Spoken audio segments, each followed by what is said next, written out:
Wow, guys. Today is a big one. This is God, Dana and I were really pumped about Danny Aykroyd. He's one of the biggies that we just have talked about since the beginning. And even before I ever wanted to be on SNL, which was I didn't really want to be on SNL almost until I got on SNL because I didn't think it was even a possibility. I dream low. My mom always told me, dream within reason. Dream about getting a new spare tire for your Volvo. So I was never thinking I was like a character guy for SNL, and the king of the character guys is Aykroyd. I mean, Phil Hartman is up there, but I have to say, it's very hard to compete with that first crew, Hall of Fame crew of SNL guys, and Aykroyd loved, and with Belushi, and there was too many things to go over them, from the Blues Brothers to Coneheads we talked about. All that stuff, of course. We didn't even get to Julia Child, Bass-O-Matic, and Heather's favorite, Jane, you ignorant slut. I wanted to say that on my phone machine. Who has a phone machine? Anyway, that's not the point. The point is he was lovely. He came into my pad. I showed him Farley's jacket from Tommy Boy that is on the wall. We did Tommy Boy together. We did Coneheads together. He was a stud. I interviewed him once for Spin magazine when I was on SNL. He was very generous and let me do that. And he is a character. And he was doing some impressions and goofing around. And there isn't enough time to talk to Dan Aykroyd. There's just too much. And what a stud. And he's got his vodka. And we talked about that. And it's all. And we had a few knocks. I did, definitely, with him. Put a little Diet Coke in it to ruin it. And it was just a blast. So without further ado, here's Danny Aykroyd, and we had such a fun time with this dude.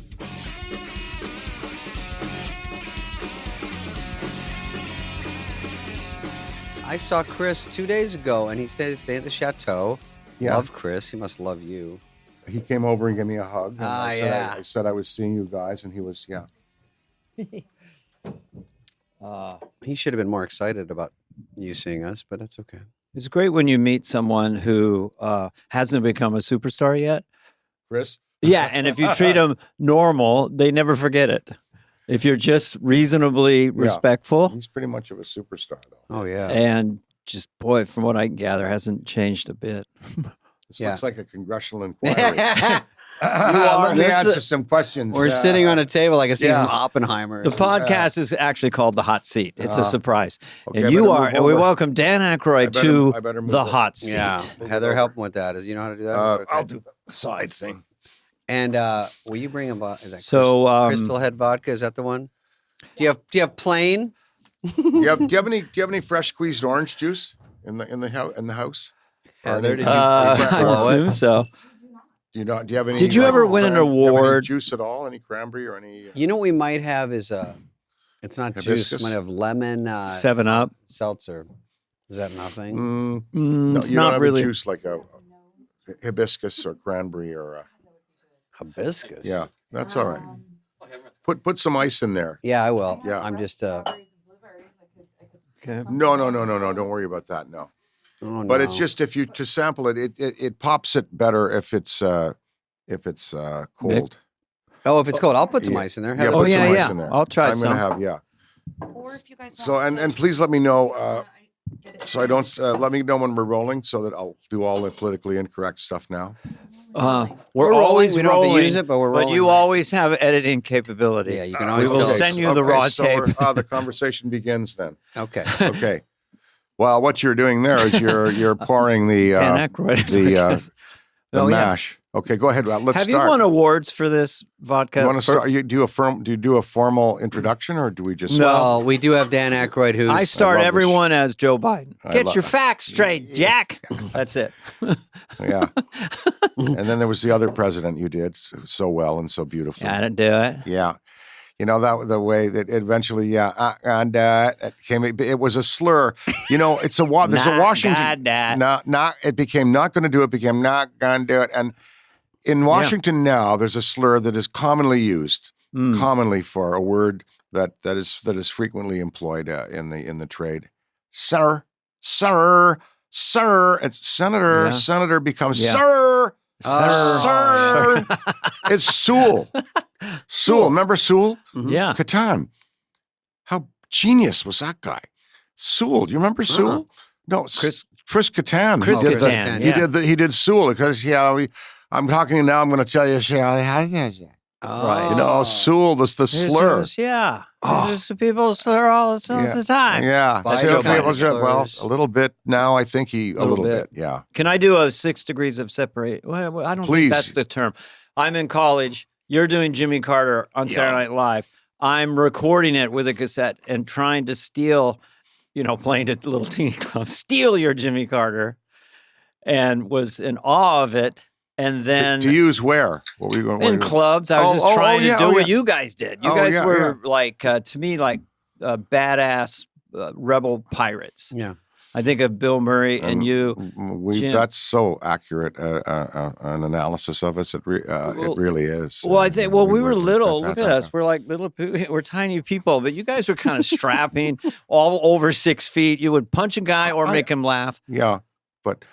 And so you do you'd copy the Jimmy Carter. Well, Jimmy Carter, he had the eye contact and a very soft way of approaching things, and he ended up being one of the great post presidents and really a giant figure. You know what's interesting honestly. about him? Because I became fascinated by him because he's constantly referred to. So I read this book about him. Could not understand the idea of deficit spending. He was like, I don't understand how we take in this much money Yeah. and we're going to give out that much money. It makes no sense to me. But my Jimmy Carter I do now, I still do all the presidents, is that he had a nervous breakdown, put peanut butter on his head, would wander around the White House. Sir, are you okay? You got peanut butter in your head. No, I don't. I'm a peanut butter man. Yeah. I got peanut butter hair, peanut butter suit, peanut butter tie, peanut butter shoes. That's I'm a good. peanut butter. I'm doing you. But here's the thing that got me that's a crazy, good Dan, Carter. is when you were visiting SNL and then you praised my George Bush Sr. impression. So it was like 10 years later. So that just, these things are... Carter was emotional. unbelievable. He was a nuclear physicist and an engineer in the Navy, and he helped set up Canada's reactor program. There was a captain of a nuclear submarine. He troubleshooted. Went up to Ottawa, my hometown there, and troubleshooted a reactor problem they had at one point. Jesus. In what year? Before president or after? When he was, Like just some president walks in. Let me take a look at that. 60s. I'll get back to the economy. I'm going to do this reactor for the Ottawans. Yeah, but the deficit spending, look, we live in a country that is a fiat currency. Well, right. Canada as well. Say, fiat currency. All you do is you just print more money if you need it. And so, spending, you got to spend the money. People need it. You got to spend it. We're doing that. And we're doing it. Yeah, we've almost got Don't let it sit on the shelf. No, it shouldn't. A third world debt load right now. Right. But because we can print more, why not spread it around? It's a never-ending thing. Spread Modern it monetary around. theory. Now we're getting close to $1 trillion in interest on the debt. Oh, I You want a know. little bit of this? It's really bad. That's Pour me Pouring a little- Dan some Crystal Head vodka. A little bit of I that. poured Here. some for myself. Now Would you'll you notice mind- our 'cause notes I'm- sweet. Thank you. Sweet vanilla, dry and crisp. Made in Canada. No additives. Can I ask you no a question sugar. about this? Because We don't have to talk about the vodka. We can talk No, about no, no, other I things. wanna talk- We'll hop around. this is going to integrate into you as a You want? performer. Mm. You were one of the first celebrities straight. that made a I do so like, sweet. well, like Dan- first time he tasted. Dan's drinking his own vodka. There's a constant in the back. Now Wait a I'll minute, do it. David has this other vodka. I won't mention the name sometimes. I'm always looking for a vodka. Yeah. So Crystal Yeah. Head. Let's- And I knew about this. Okay, we have here Now I have David Spade is going to take the little Am I ship. smelling the notes first? Didn't you love Johnny? Is that weird? So he's going to have. You Last did a night he had two slippery monkeys at the Hook and Crook. Yeah. What a great Carson you always Oh, did. I Yeah. love Johnny. And- Yeah. When he died, when the joke would die, that was the funniest, the way his reactions were. Yeah, the deconstructing That's of good, the Danny. show. Dry, crisp. You little did it heat right. off the finish. It's clean. It's the sweetness from our corn there. Yeah. And I'm a vodka guy. Yeah. Well, the no, thing I wanted to- David, most of the other vodkas, I don't name names, but they No. put limonene sugar, and they put citrus oil. They put glycol Fuck and sugar. them. You don't need that. No. Don't need that. if you're a bartender, you're making things where you add all kinds of additives in there, Saint Germain, Franc, all kind of Fernet Branca, all that stuff. Dictionary. Dan, are you? So you don't need, if you're a bar chef, you don't need. Well, anything with I don't know additives the in it. story. How did this originate? I'm sorry. I just want to know how I just wanted a cleaner vodka, really. And what year was this? Because this has been around. We've been in a decade and a half into this. Okay. Yeah. Now, there have been many vodkas come and gone. And gone. Right. Many come and gone. And It's all a the tough celebrities game. are doing tequila now. Well, many. There. You know what? There's 200 Sick. celebrity spirits brands. Too many. 200 celebrities. I didn't even know there was 200 celebrities. I got to get going on this. Yeah. But weren't you an early adopter? It seems like Sammy Hagar did his tequila, and then Yeah. I just began to research vodka and saw that that they were kind of polluting it a bit, and so Johnny Alexander and I came up with the idea for the skull. Remember him? Johnny? Mm-mm. Johnny Alexander, the artist. Yeah. No, well, I the don't. skull is revolutionary. We I met mean, it's when gorgeous. his girlfriend or my girlfriend dumped me for him. Rosie Schuster. I was going out with Rosie Oh, writer? Schuster, who developed Churchill Aid with me. Yeah. Well, wrote with Yeah. her. Oh no, a lot. a spectacular human being. Yeah. And She was and awesome. a beautiful woman from the I didn't know time she was born Lauren's today. ex-wife for like a year. Lauren's ex-wife. Yeah, well, I knew. You and know I, after I that? knew, and it didn't stop me. But Oh boy.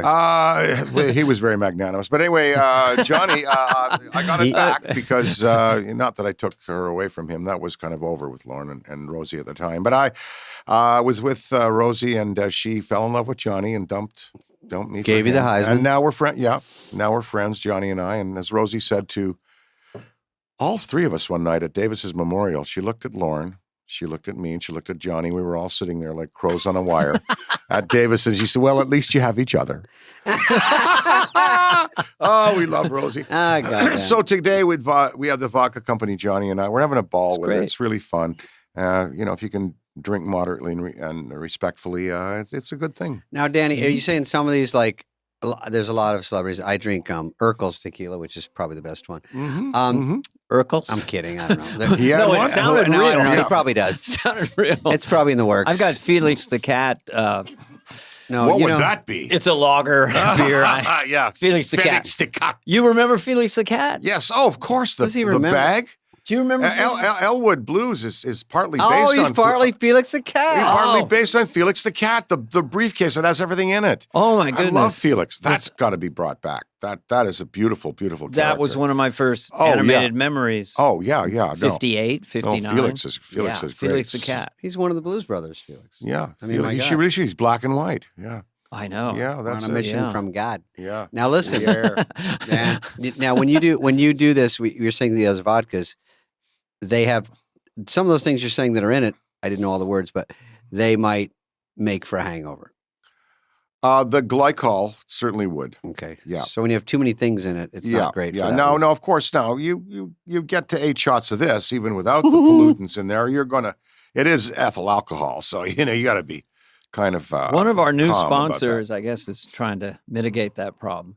Oh, we have one of ours that says it That helps you hangovers. take this, But you thing know what? and Oh, This- it doesn't have hangovers. it mitigates them. It's not vodka. Nonetheless. It's saying it helps you with a hangover. It's not a vodka. Yeah.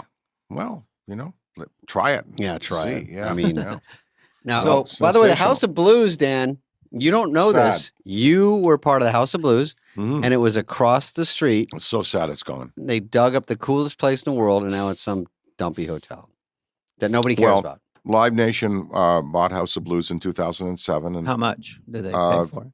they paid Yeah, several, so- several hundred million, Okay. basically to save the God company damn. because it had many challenges, and they came in and saved the company because Okay. the .com bomb, 2008, all kinds of things, 9/11, all kinds of things fought against House of Blues survival, and Live Nation came in and saved the company in 2,500 jobs, and then across the street here, the leaseholder basically wanted the building back, and so they just paid Live Nation, a sum to say we want to build our own thing here, and Live Nation looked at it economically and said, we'd have to run a restaurant here for the next 50 years to make the money that was offered. So I understood the decision, but it's too bad. They took out our beautiful bar with the gorgeous, steel Oh, curved yeah. steel, and that was my office. I mean, I hung. I saw the Go-Go's there. I saw so many Oh, bands. so many It's such great a hot bands. little Yeah, spot. There's yeah. one in Vegas. There's a cool one in Anaheim, Vegas. They're still San out Diego. there? Yeah, Still out oh yeah, there's there? 11 of them, and they are they're rocking. The one in Chicago is just great. Yeah, It's a all great of them are fun. brand. So another business thing you got into. I mean, it seems to me, just listening to you, it's a super creative expression of yourself. Because the first time I met you and you sat us all, you were visiting SNL. It was me and Phil and John. My first season, we were at a restaurant. First thing you said was, "Don't be in a hurry to leave the show."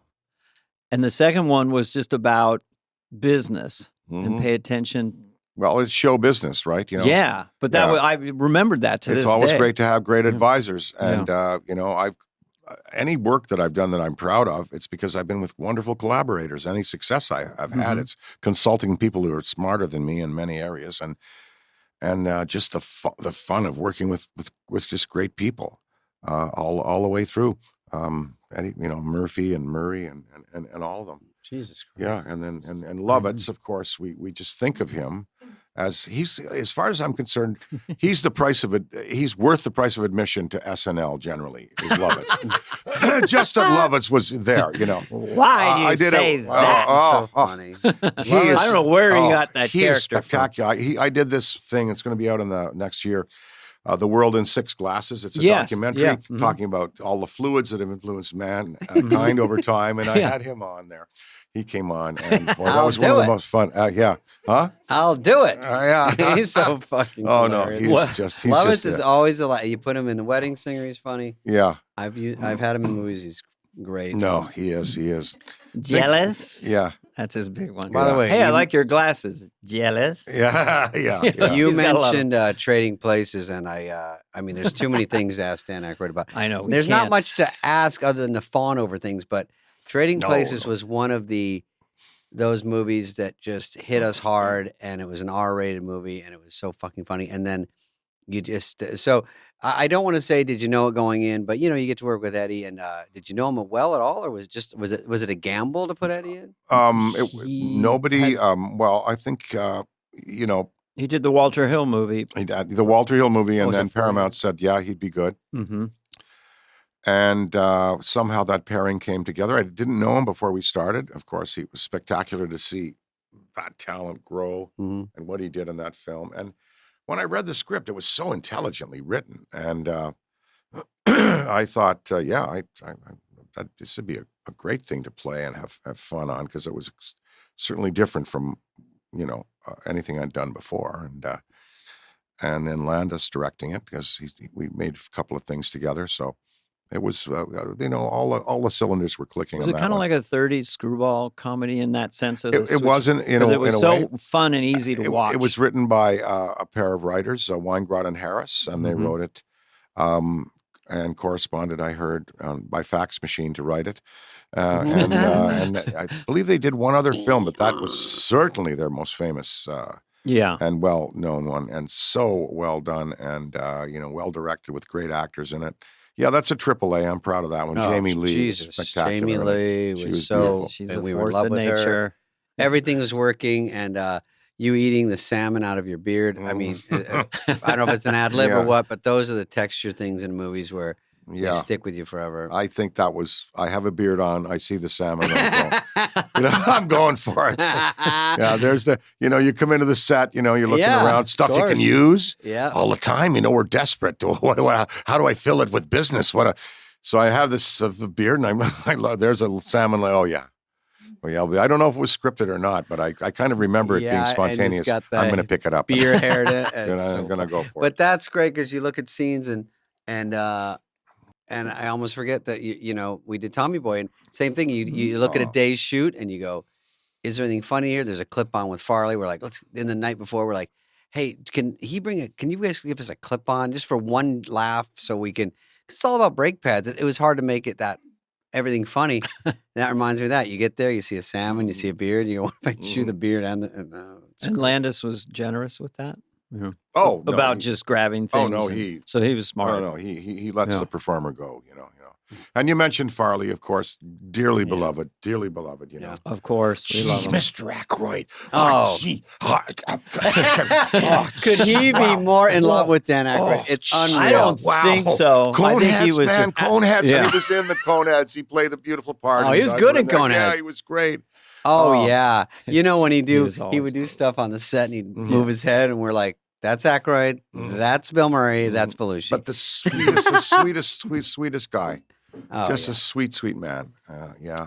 Just Miss him. Zelensky. Yeah. The name came back this year. Big. I have a Yeah. question. Yeah. You were the did first Such to- great stuff with his pants. Yeah. Pulling his pants out. And he was so respectful and polite and a church going, you know, church goer. And Yeah.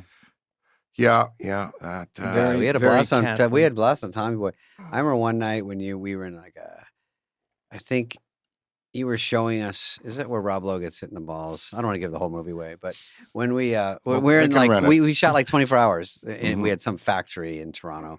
We got to go up there and we were getting tired. but- Magna Auto Parts. and you had there was the air freshener joke, so many things, and then just to have you from the guy we love to be in the movie, and then the movie worked out. Yeah, it did. Oh, so That's much a good fun. picture. That's a really good picture. It The is. deer scene. I mean, Oh God, that happened to Franken and Davis. You know, Oh, is that Deer right? came I don't alive? think I knew that. a car. It went through the windshield. Yeah. And, Oh. yeah. I think that happens a lot, but Yeah. but I don't know how many times deer comes back alive. But That was the other. I think in their case it might have. oh wow, Yeah. Really? Yeah. I think. Yeah. Frank yeah. was like this. Well, we got a deer in the back of the car. Well, you've got to be here. We've got a show. Just we'll take care of the deer later. Oh, I got to tell him. Sorry, we had Michael snuck in a McKeon little. on. Remember Michael McKeon? Of course. And, Yes, of course. Well, I know genius. his resume. It's like yours. It's Yeah, like his exhausting in a everything. brilliant way. and It's they're like- making Spinal Tap again. I hope. Oh, I don't know. We didn't hope. ask. There's that. rumors of that. We I don't. hope. We don't I mean, I ask the hope. good questions. Yeah. We just fawn. But we were talking about Coneheads. He was my partner in Coneheads, and I was telling Dana that we were the immigration guys. Yeah. Not kind of the bad guys, whatever, you know. And and it was Yeah. peppered with. We didn't mention it, but I think Sandler was in the movie. Farley had a big It was part. his first movie appearance. Sandler. Oh, was it? Before Coneheads? Billy He Madison. played. Yeah. Yeah. He sold. He It sold was the. Carmine or something. He sold me the ID. Oh, that's right. Fake ID. Yeah. Right? Yeah. Yeah, you And we had Ellen DeGeneres, Drew Carey, Sinbad. I know. That's Everyone, right. you were Jeez. peppered that place. Yeah. If you watch it, you go, "Whoa, hey, oh, look who that is!" It was a very good, serviceable family comedy, and it certainly endures today, no doubt about Serviceable. I think that wasn't in the pitch. it. They, well, you know, they Studios they, always looking for yeah. barely. No, I love Coneheads. yeah. I told Dana and Michael that Michael didn't know this. So you know, It was supposed to come out at Halloween. They rushed it. If it had come oh, is out that at- what happened? Yeah. Stanley Jaffe there at Paramount prodded Lauren to get it ready, and Lauren and I were thinking Halloween, but no, we need it now. So it would have done better at Halloween, but it did. All of these things have a life now. Listen, they yeah. people wind up seeing them, and Yeah. And when you're smoking weed and watching Saturday Night Live in 1978, they come on and they're called the Coneheads, and their heads are like Yes. Coneheads. When I That's mean the when I funniest smoked thing you've weed ever seen. and wrote the thing, yeah, They're the No. Coneheads, Yeah. and their heads look like. yeah. No, that's good. That yeah. I I'm didn't sure tell. that I gave don't good know if Danny reaction. remembers. I was telling them yesterday that right when you were probably narfling the Garthok at this point, but Yeah. we were narfling the Garthok. We Yeah. were Michael and I were in Davis. t-shirt and boxers to do a scene, and I was in my trailer, and I said to the AD, because I'm so naive and so adorable and cherubic, You but I said, were. "Hey, don't tell anyone, and I can still work today. I do have chicken pox." And he goes, "You have chicken pox?" And I go, "Yeah, but it's here where my shirt is, and it's on my legs, and you can't see it." And I'm in a scene with you and Could have infested the whole. oh yeah. And he goes, "Okay, hang on." And they go, "Shutting down the set." I'm like, "What's going on?" I didn't even connect it to me. And so they sent everyone home, and I don't even know if you're working that day, but I was like, "Oh my God." And then someone goes, "Oh, that's going to cost the studio. You're in trouble." Everything was terrifying me to get fired, but wound up being a blast. But that's remembering you have the chicken pox way late. Yeah. I know And you I was didn't on get it as a Coneheads. kid. That's so No, amazing and to I me. was such a weak little puss of a kid. I got measles knocked me out for 3 weeks, which was abnormal. Too When you were much. 37? Or No, that I got when I was a normal kid. Okay. But I was very frail. You can't tell this athlete that sits in front of you today. No, that's right. But- Marathon runner. Marathon runner. Dana's Yeah, a yeah. marathon runner. That was such a fun picture, Coneheads, and then we had a great cast. Yeah. And I'm proud of that one. I like that one. I love that. Yeah. I love Yeah, that. and, Do you? I mean, this is just fan type questions. Like when you look at You will be you spared. take when a I- dragnet, you when I take over this a planet, you will be spared. You will be spared. You will be spared. I will place both of you on the protected roles. Say no more of it. Goodbye.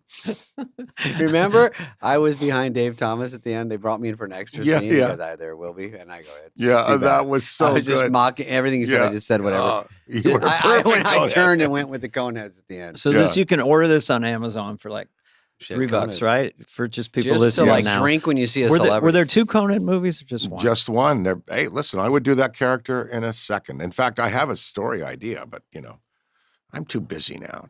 And no one's are going to listen busy. to a story idea. How do you sleep at night? Are At yours Coneheads? No one's deranged? going to want another Coneheads out there. Paramount Plus? No. Paramount Plus? Plus. No. Hulu no. is waiting. I Yeah. know the guy who runs Hulu. Crystal Vodka, the Yeah. movie. I'm gonna There's a few text him. ideas. Yeah, no. I was on the Hulu there. I did a little show called Zombie Town and R.S. Stein, the Goosebumps Yeah. author. Mhm. Yeah. So it's on Hulu now. It's called Zombie Town. And it's like, okay, now, children of America, you're going to have to learn about zombies. This is an introductory movie about zombies for you. Gentle and soft and kind of right. funny and a little scary. Mhm. Yeah, so that you can step up to, Totally. the world of Z. What's that? Z. World War Z. World War Z. that was great. I remember Lauren asked me when his kids were little, goes, I don't really understand Scooby-Doo. And I said, I don't really get why they love it. And it was, to your point, it was the first time when they're a certain age, it's a little scary. The mask comes off, there's a haunted person. So that was the rocket fuel for that. Get them, You step them up to The Exorcist. That's right. Never- Step them up. I saw it at 17. Still haven't unseen it. I know. But I love Linda 17 is Blair. even too early. Yeah. Well, we went in. I've never seen it. You don't see it. It's. I'm too scared. I guess it's brilliant. It's brilliant. I mean, believe it's- in that shit. Oh. I'm a paranormal guy like Dan.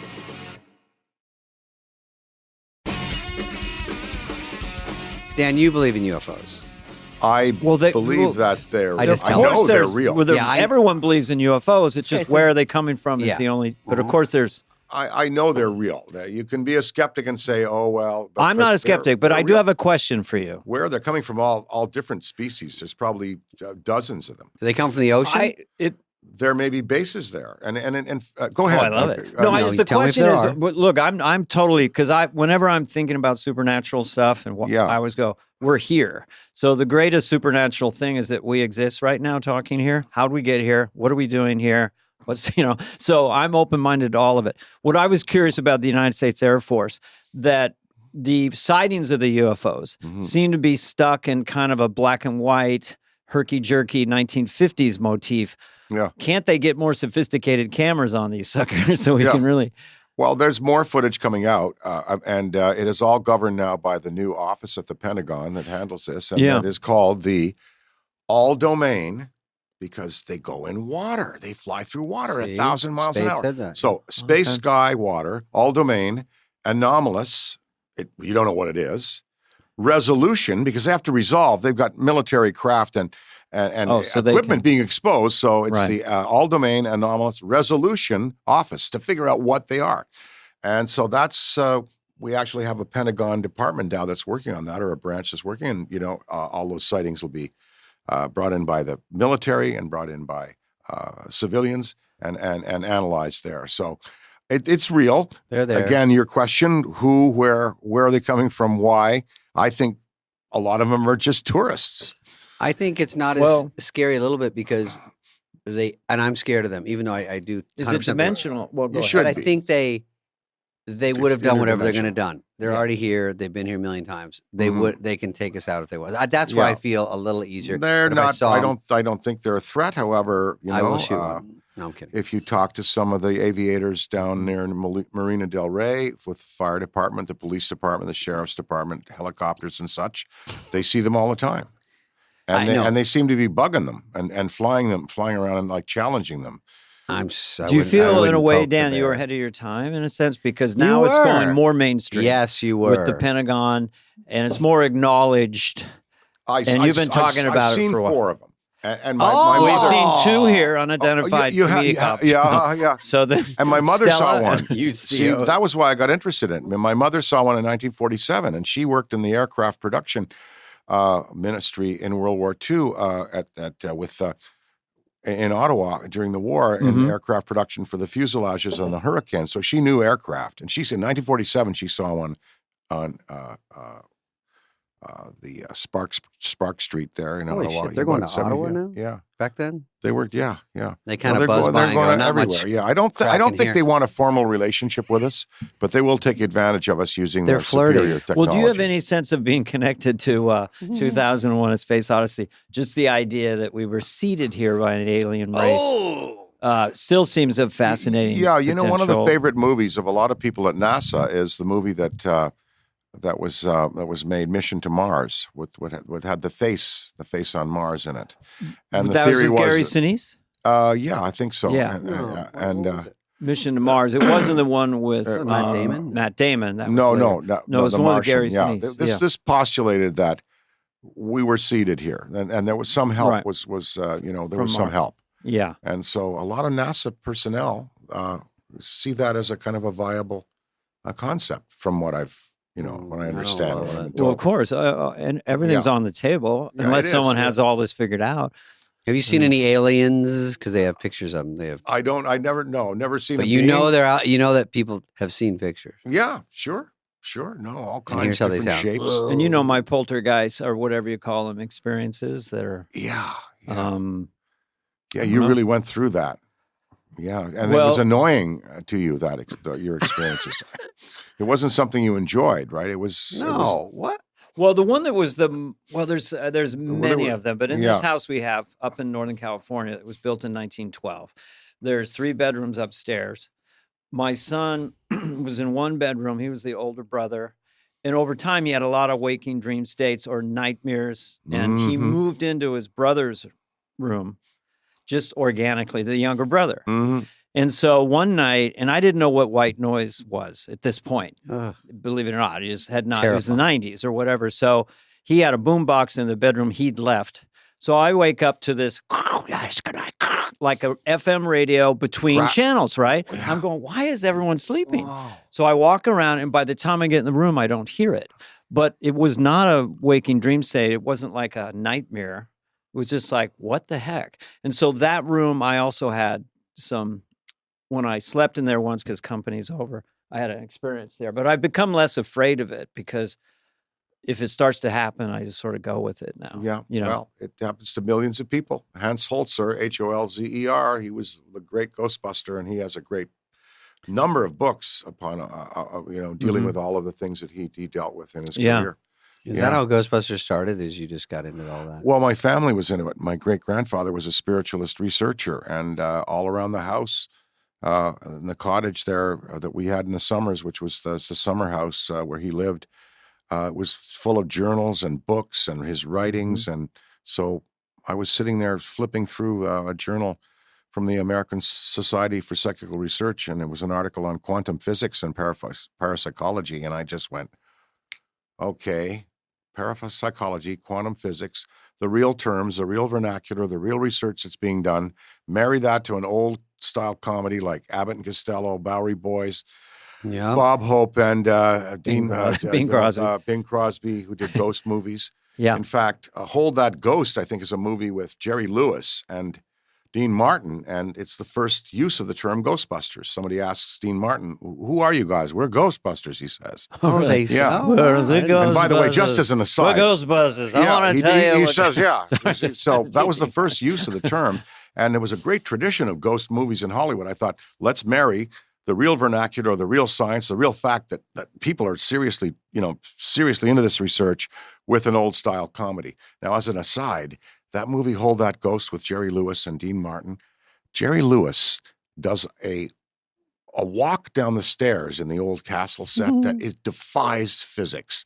The way he comes down those stairs and doesn't kill himself is amazing. He was a Was he trying to spectacular. be? Was he trying to be? No, he was just coming down the stairs. Oh, just as being like clumsily coming down the stairs. Not possessed or something. He is No, just clumsily walking down the stairs, and I don't know how he didn't kill himself. He was a masterful physical comedian. Did you? Absolutely masterful. Yeah. To your point, you hung with him. You must have known Jerry Lewis? Yeah. Not really. No, I met the Really? woman who played the ingenue in I'm Urkel's friend. Cinderfella.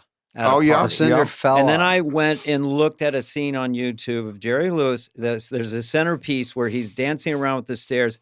To your point, the physical comedy is breathtaking. Yeah. And it went on and on. He was directing it. No. You must have met him.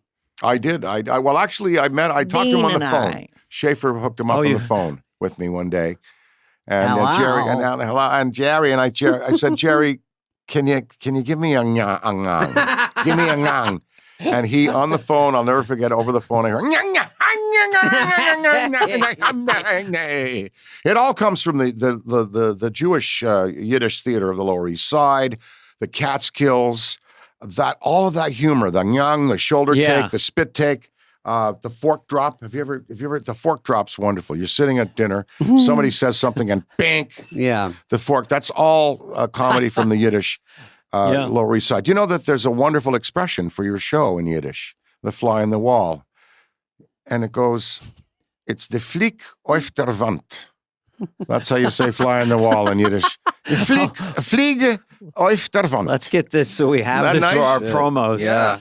That sounds like he's making. It's poetic. So that the ngang, he gave me a ngang, and all of that comes from that rich tradition. Did you have other humor.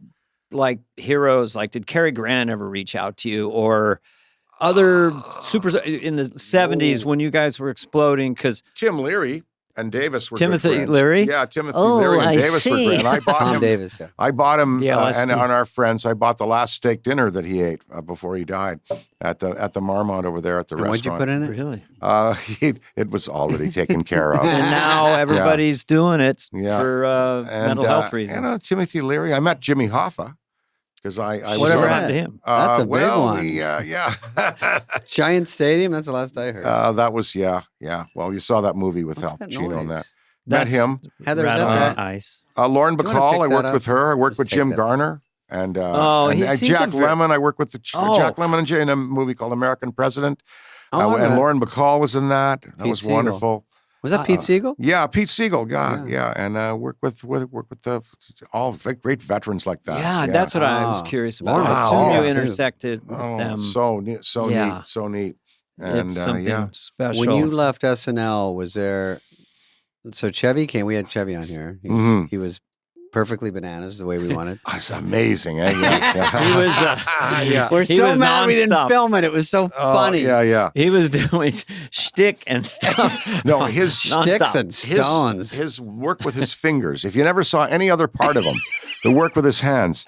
I remember he did something just like, he's there, he's got the fingers walking, and then all of a sudden, and it starts to, and it's just hilarious, the control. Yeah. Well, we had this here, which is like 10 bottles on a tray. And He it just ju- he- waited. And at a given point, he just pinned them they were all like down. bowling- he reached for it, and it was just like they were bowling pins. flying. Yeah, perfectly. But Yeah. he waited. He Yeah. knew. You could tell he knew Oh, early no. on. Yeah, that was his go-to. No, I love Chevy. I no, love we him. do too. And you love him stayed dearly. straight through. Like he was the first year of SNL, and then you stayed. How long did you stay? 5 years? 4. 4 years? Yeah, and the reason we left was purely and sorely because, we had to finish the Blues Brothers. Oh, We really? thought maybe it was a possibility we'd go back. We went to Chicago. Then the movie went sort of early summer, late Oh, it kept summer, going. autumn, and But you then were shooting. And we were shooting, and we had to go back to L.A. to shoot some of the stuff inside the church scene, the soul food restaurant. All of that had to be done in L.A. And we knew we couldn't go back, so I made the call to Lauren saying we weren't going to return. No. for John. How and hard I. was that? Oh. It was made a little easier because when Animal House was being done, they wanted me to play D-Day, and they wanted me to join Landis and Reitman and Yeah, you'd be great. and John in Oregon to do that movie. And I just looked, and John's gone, man. I just looked, and I thought, I can't leave Lorne here without a writer or an actor, So I told him, I said, I'm going to stay. And I stayed on then. So when we left for Blues Brothers, it was a little easier because I did stay on and I didn't leave for Animal House. Yeah. Yeah, Oh, boy, shit. And there's some analyst somewhere, some pundit or something said, "Oh, Lorne forced me to stay," or was it, you forced the contract. Lorne is not a dictator slave not like driver. that. You want to go, you go. He's not like that. No. He encouraged us. Yeah. in He the wouldn't end, want to look thirsty like that. He would say, He hey, would if you gotta say, go. we'd love to have you, but Yeah. if you need to go, that would be his gracious thing. Canadian. Yeah. Yeah. And then He fell in love with his cast members. He I think did. He He said, did. to this day, he loves He comedians. did. My boys and my girls, he calls them. Yeah. Yeah. No, yeah. No, he And- loves it. He loves them.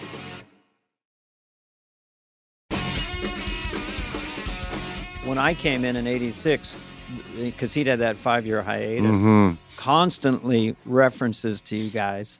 And it was so intimidating to Danny. me.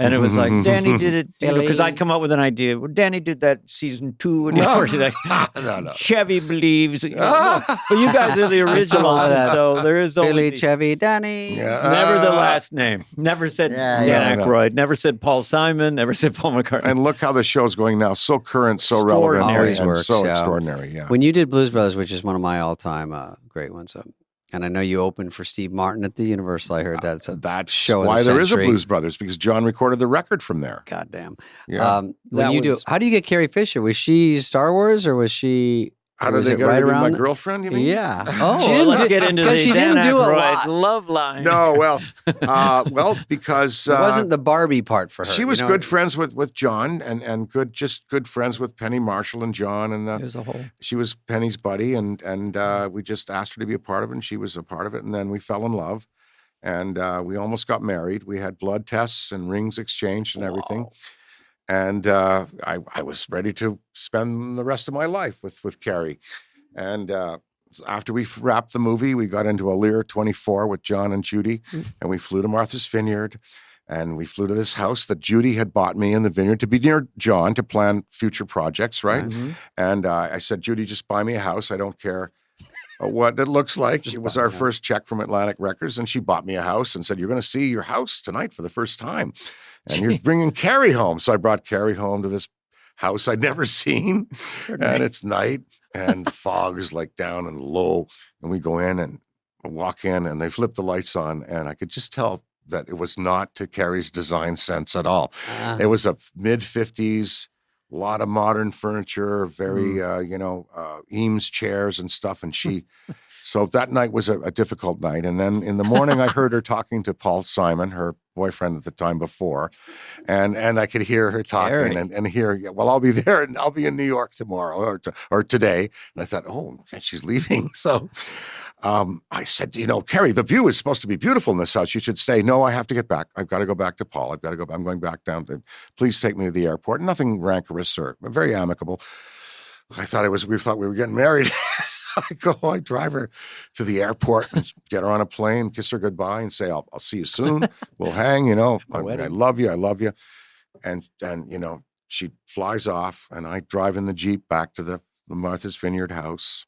And I'm kind of despondent, and I drive up to the house, and the fog has lifted, and I've got a 275-degree view of the ocean, the islands, and this beautiful, beautiful promontory that the house was on. I thought, if she saw that, she might have stayed. saw it socked we would have in. been married today. Yeah. It's like Manhattan socked in. Oh, it's the only time we went. Is it always foggy? June, No. gotcha. It's something.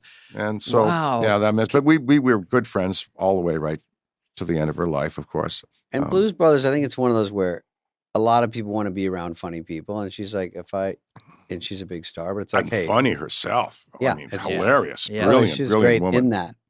Yeah, she's It's- great. We had a ball, of course, because Fucking we Blues were making a movie and we were in love. Maybe making a movie with someone you love. You can go to work in the morning with I them. can't and go home at imagine the night. rocket ship. I had my own little success there too, Wayne's World. Anyway, but you guys, Yeah. I'm doing a David there. Nah. Blues Brothers, when I first saw that, I was like, this is so electric on every level. So Like you're nuts. enjoying it, you and John, the dancing and the energy of it was like, Mm. well, this is something So new. different. Yeah. This is like really musical too. Like the band was kicking. Oh. And then you guys were just so funny with all the shtick. To me, again, fantasizing about being on Saturday Night Live. Just those characters. Don't get me started with Wild and Crazy Guys. Don't even start with that. Come on, I don't think I can do that guy no more. No, you can't play around with accents anymore. You can't have it. And you can't even talk about the parts on a woman. The parts. And they'll love our American bulges, or what was Yeah, the bulges, yeah. Please, you will be shocked by my great bulge. You know, you gotta watch it these days. I mean, I was so influenced by you guys, rhythmically, musically. What about you had Aretha Franklin?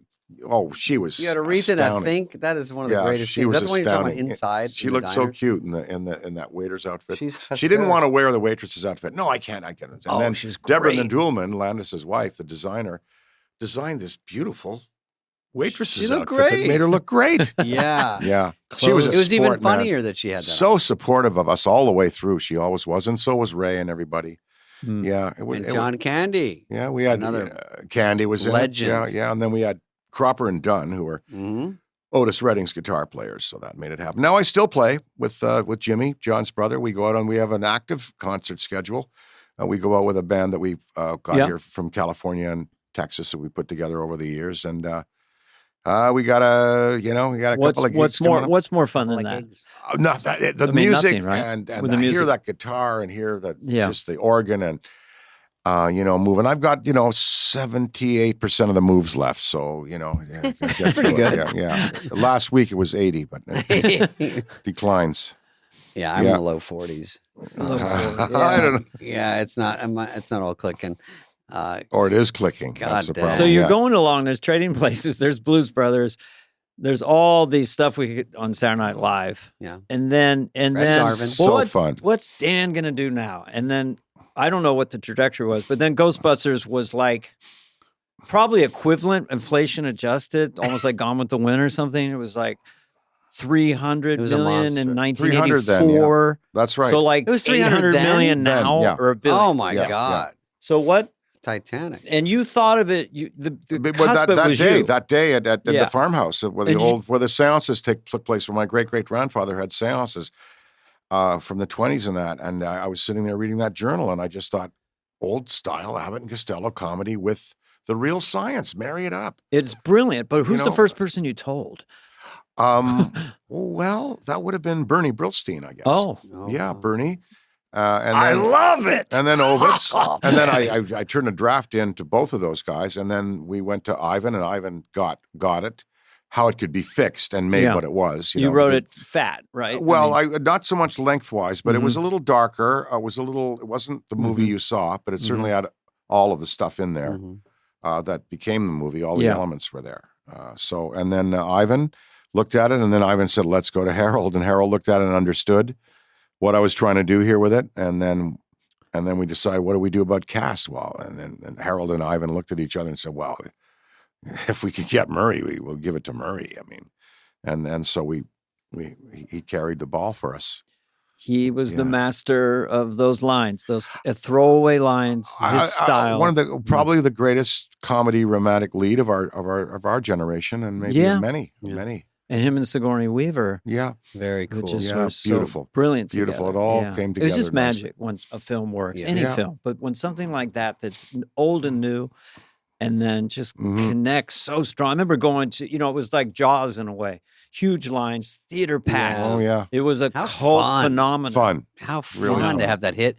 And because you could have screwed that movie up easily. I mean, it's a great idea, but everywhere along the line, can go wrong. Any movies, you go in where it's good and you go, God, where did we go wrong? The editing, the casting, but to get it every step of the way and it comes out. Well, look at who was on it, right? Harold, great Ivan, the Rick shooter, Moranis had his great part. Hysterical too. Rick Moranis. No, Moranis was wonderful. Yeah. Wonderful. I invite business him and Sigourney him and Sigourney are big parts of why that movie works. Great. Yeah. Zool. Yeah. Well, and I was on IMDb today because I could not remember who Dan Aykroyd was. And so I looked him up. And even Ghostbusters, there's like 80 iterations. It's like a cartoon of this. There's so many. Yeah. Because I think there's a new one coming out.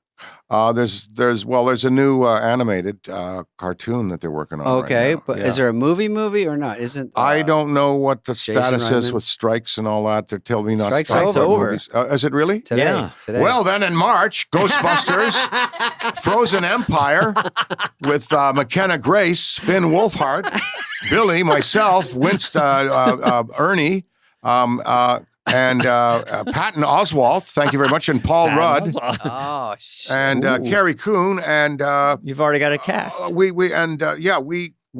are ready to go in March with a spectacular new release, a great news story, and it is going to be hot and really fun, scary, whole new generation, handing it to the kids.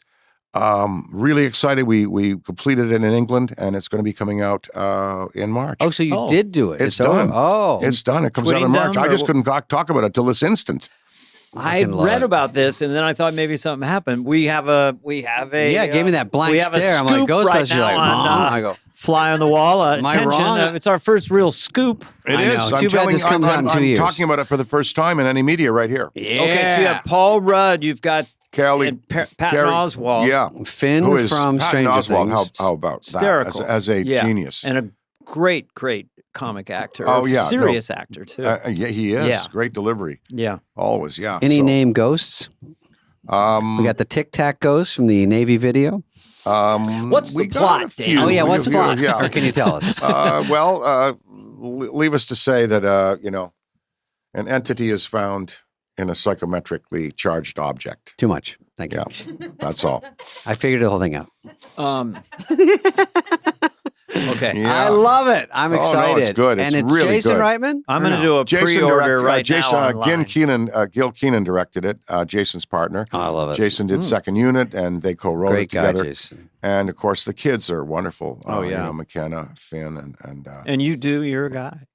I do, the The- enthusiastic, wants to believe everything, Yeah. kind of a little kind of resentful that things have passed him by, Ghostbuster in this one, because he's no longer licensed.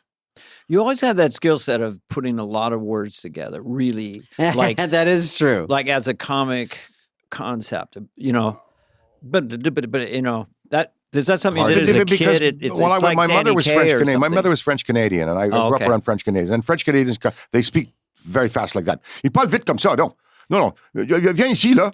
Amène-moi ça. No. They talk a lot fast. Bring me that right now. Give me the salt, give me the pepper, give me the steak, give me the potato, give me everything. You want some wine? They talk like that. They're fast. Yeah. The French Canadians. So I had this always, and plus sitting around the table, there'd be 14 family members, and you couldn't get a word in unless you injected it in there.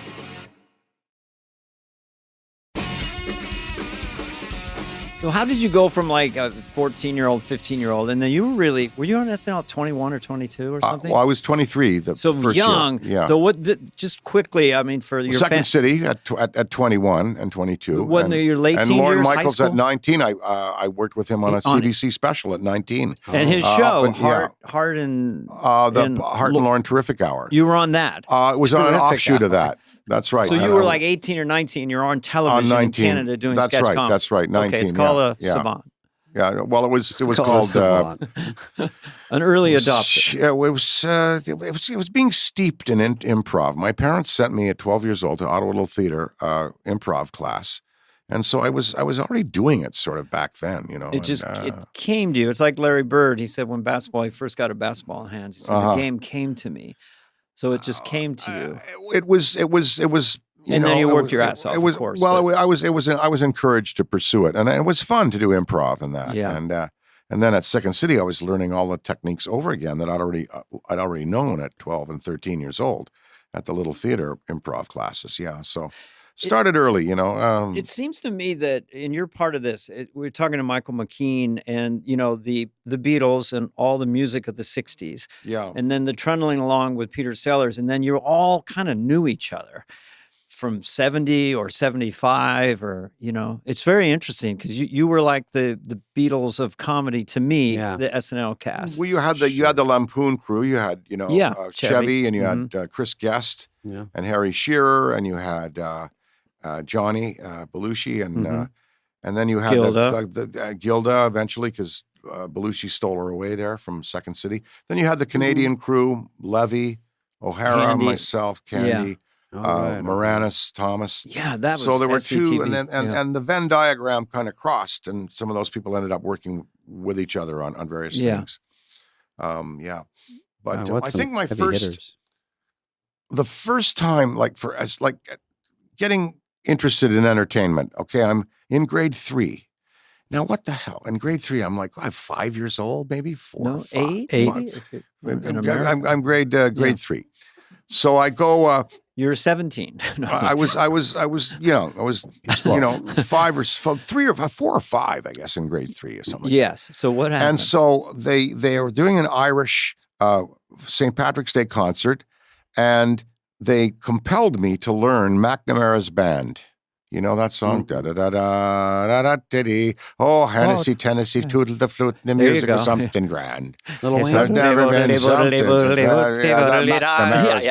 know the melody. So they put me in a green bowler and a green vest and a green pants and leprechaun shoes. Put me out on stage with a sync track, and I, they made me learn it. They made me stay back from school to learn it. And so the concert comes, and we go. I go to the concert. And I start singing, and I'm like, oh, I'm just going to get through this. God, I remember it vividly. Oh, God. And I get to the end, and I finish and give the tap dance finish, and howling. The crowd, whoa, really? You like that much? And I'm thinking to myself, oh, wow, that's good. And so I was the big applause, and they take me off stage into the wings. I give back my bowler, and I'm thinking, oh man, that was very, very interesting. And then 2 of my friends, Ricky and Greg, come up. Rick Hollingsworth and Greg Chittivis, and they come up and they say, "Hey, yeah, that was nothing, man. They're like the bad donkeys in bad donkeys and over in in Pinocchio, the bad. You're not so good. Don't get cocky. You ain't so there. Yeah. Think that was good? You think that? Come here, come on with us. Let me show you something. Let me show you this. Let's show you this. They take me across the street to the funeral home, across the street from the church hall where I did the concert. So I go from the elation of singing McNamara's Band and getting cheered to 2 minutes later walking into the funeral home where 7 bodies are laid out. What? A family that had drowned in a car the night before. 7, the father, the mother, the sisters, the brother. These cockblockers don't want you to be famous. I go there. Jesus. Look at this. And I walk in. I'll never forget that as long as I like. He'd rolled his car in the Gatineau River and drowned. And so they bring me from, my performance. I go across the street, Euphoria, to whoa. But are they jealous? I didn't know. Well, that was, it's namby-pamby singing, and they look at these dead people.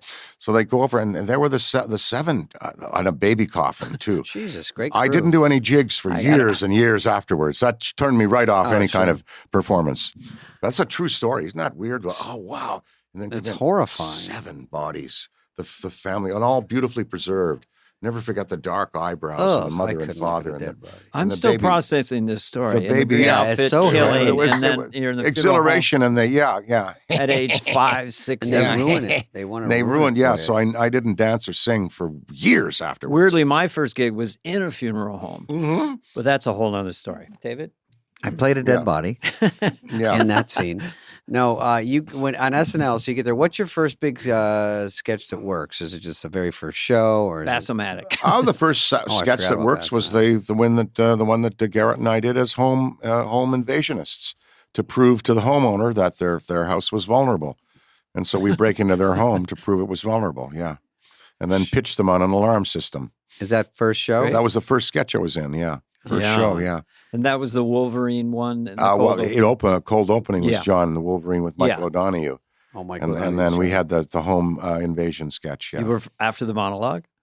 After the monologue. When was it? That's a good spot. That's the home run spot. Who was the host of your first show? George Carlin. George Carlin. I waited on him once at a Holiday Inn. Yeah. I brought him oatmeal. He goes, oatmeal, drop the O and you have at meal. Did he really? Yeah. Why is there no blue Look at your food? shoes. Big shoes, little shoes, brown shoes, girl shoes. He was working on a Don't bit. tell me about Richard Pryor, too. I was a waiter at the Holiday Inn. I waited on all. Because it was next to the Circle Star Theater? Yep. And waited on Rich Little. Everyone said, Which go Holiday Inn? On Highland? No, this was on the No. peninsula. It was a Oh. theater in the round, be near Michigan. No, peninsula, south of San Francisco. I saw San Yeah, Francisco. Yeah, I see. Right. And they all stayed at the Holiday Inn. yeah. So they were, I gave Richard Pryor, Denver Yeah, omelet, good. stuff like that. Yeah. Well, I find the great people are really nice. The ones who are really great are nice, and the medium talent people aren't so nice. I think that's true. I know. He was a great Richard, Pryor and Carlin. They were both. Yeah, and they would have been gracious to you. Did Pryor- Very nice. I did a movie with Pryor. Oh, He yeah, I was was gonna say, very did he sensitive host? and Yeah. sweet and Yeah, great. vulnerable. Yeah. Did he host when you were there? What's up? Did he host? Richard Pryor hosted. Sure, I remember helping to write yeah. that show. All right, yeah. sir. Fair enough, sir. Yeah. What's fair that from?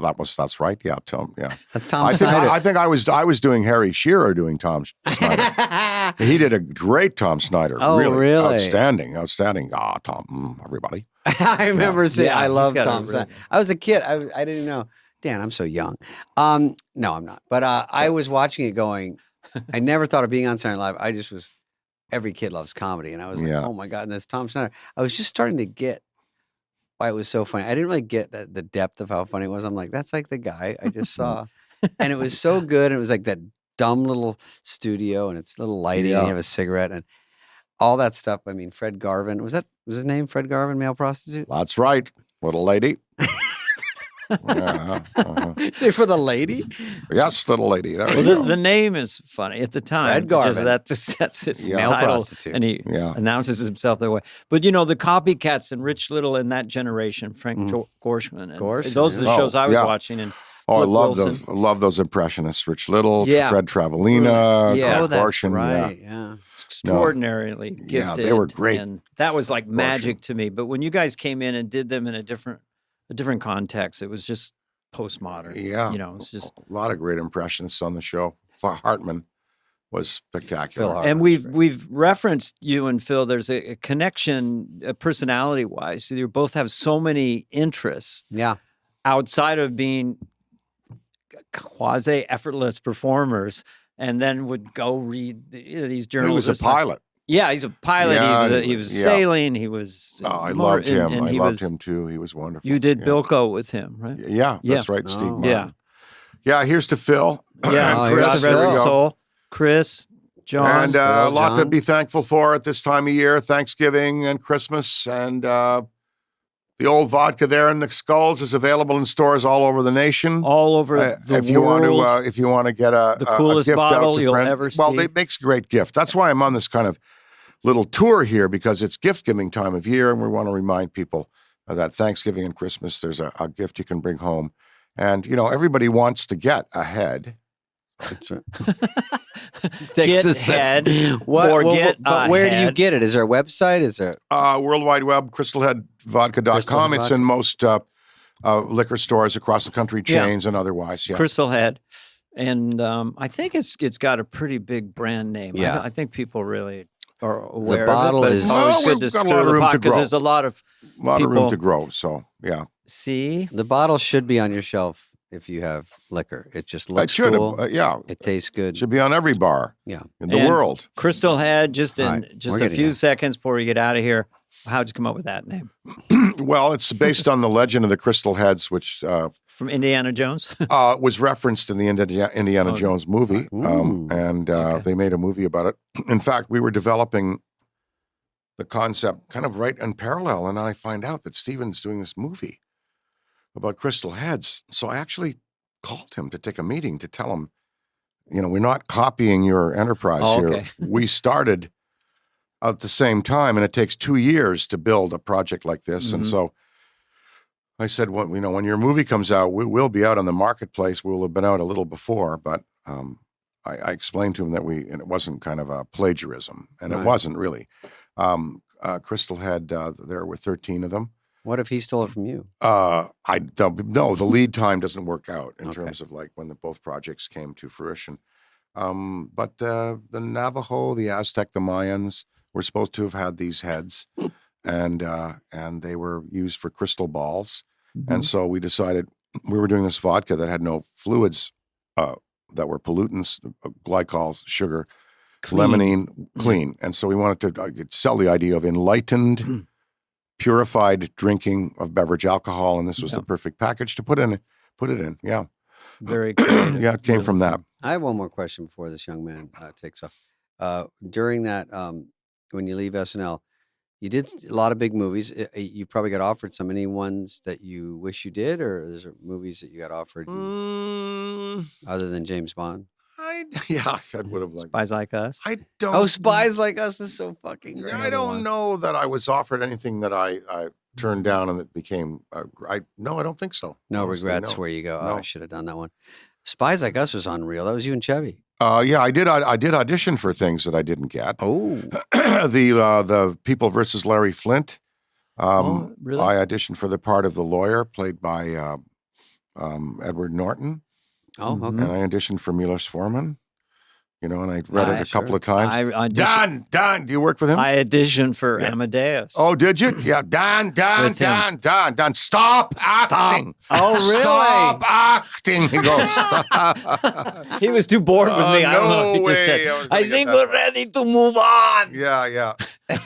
During yours? So there was Well, I didn't know what I was doing, but I saw the movie and I go, okay, Yeah. I see. They wanted a blonde-haired, cherubic guy, Yeah. boy Did genius. you go off script and do chopping broccoli? No, but I wanted to be on Saturday Night Live. Yeah, that I know. Was, You that go was these. my thing. And you so- guys did, and you were great. And today your stuff endures just as strongly as anything that we ever did in that first cast. If you look at Church Lady and all your impressions and and everything, and I'm your under the- flight attendant, of course. Oh yeah, Bye-bye. bye-bye. a classic. Oh yeah. My All of theory- it, Thank all of you. it, great. My all of it. theory is that music and comedy just have to reflect the times. And so we were for our time. Yeah. And then I don't ever want to be a grumpy old man about Taylor Swift. She's no John Lennon, that kind of thing. I sat and tried to really do a deep dive into Taylor Swift because I want to know. And she's incredibly skilled. And same thing with Saturday Night Live now. This is their era. And they're great. Yeah. And they're great. And Steve Higgins just said, Lorne wrote the Constitution, and then everyone interprets it for their time, for their era. So No, the show's some been really brilliant great. people on Really there. great. The Halloween show was outstanding writing. Really, really very that smart. named Nate Right. Gerbat. Bergazzi, Gerbatzi, We had him on the podcast Yeah. a couple days later. Yeah. and Yeah, he's he's a great comic. He's a and really good writer, really and sweet guy. he's so excited about that. He'd That only was done talk shows. Quality, He'd never done. quality work. Yeah. All of it. That's all nice. the You way still through. Yeah, watch. the George too. Washington. Oh yeah, well, when I'm awake, I mean, I Yeah. live a very, very quiet life right now. Very quiet. Good. I'm not in the cities. I'm in the country. That's where Sold I your want hot to be. rods? I used to have a got the Grand cars. National that was pretty sweet. Yeah, right, all Grand right. The old National. Black National, yeah. Oh yeah. Yeah, Do you have Black a little Grand country National. store you go to, Heavy and dates. everyone knows Yeah. your name, kind of thing. and No, nobody yeah, oh asks yeah, for an oh yeah. autograph Go in or on the anything. motorcycle or take one of the Yeah. old, the old cars in. It seems to me, just from afar, you've always had one foot still in whatever you call regular life. I would say so. Yeah. Motorcycle friends, get a steak. I don't know. I've heard things, Yeah. but it seems like you've always. Oh, sure, kept sure. that, Well, which of is- course, after for sanity, yeah. Yeah. But I don't like living in cities anymore. I prefer to live in the country just because I have tinnitus, the ringing, and also to sleep at night, the blackness.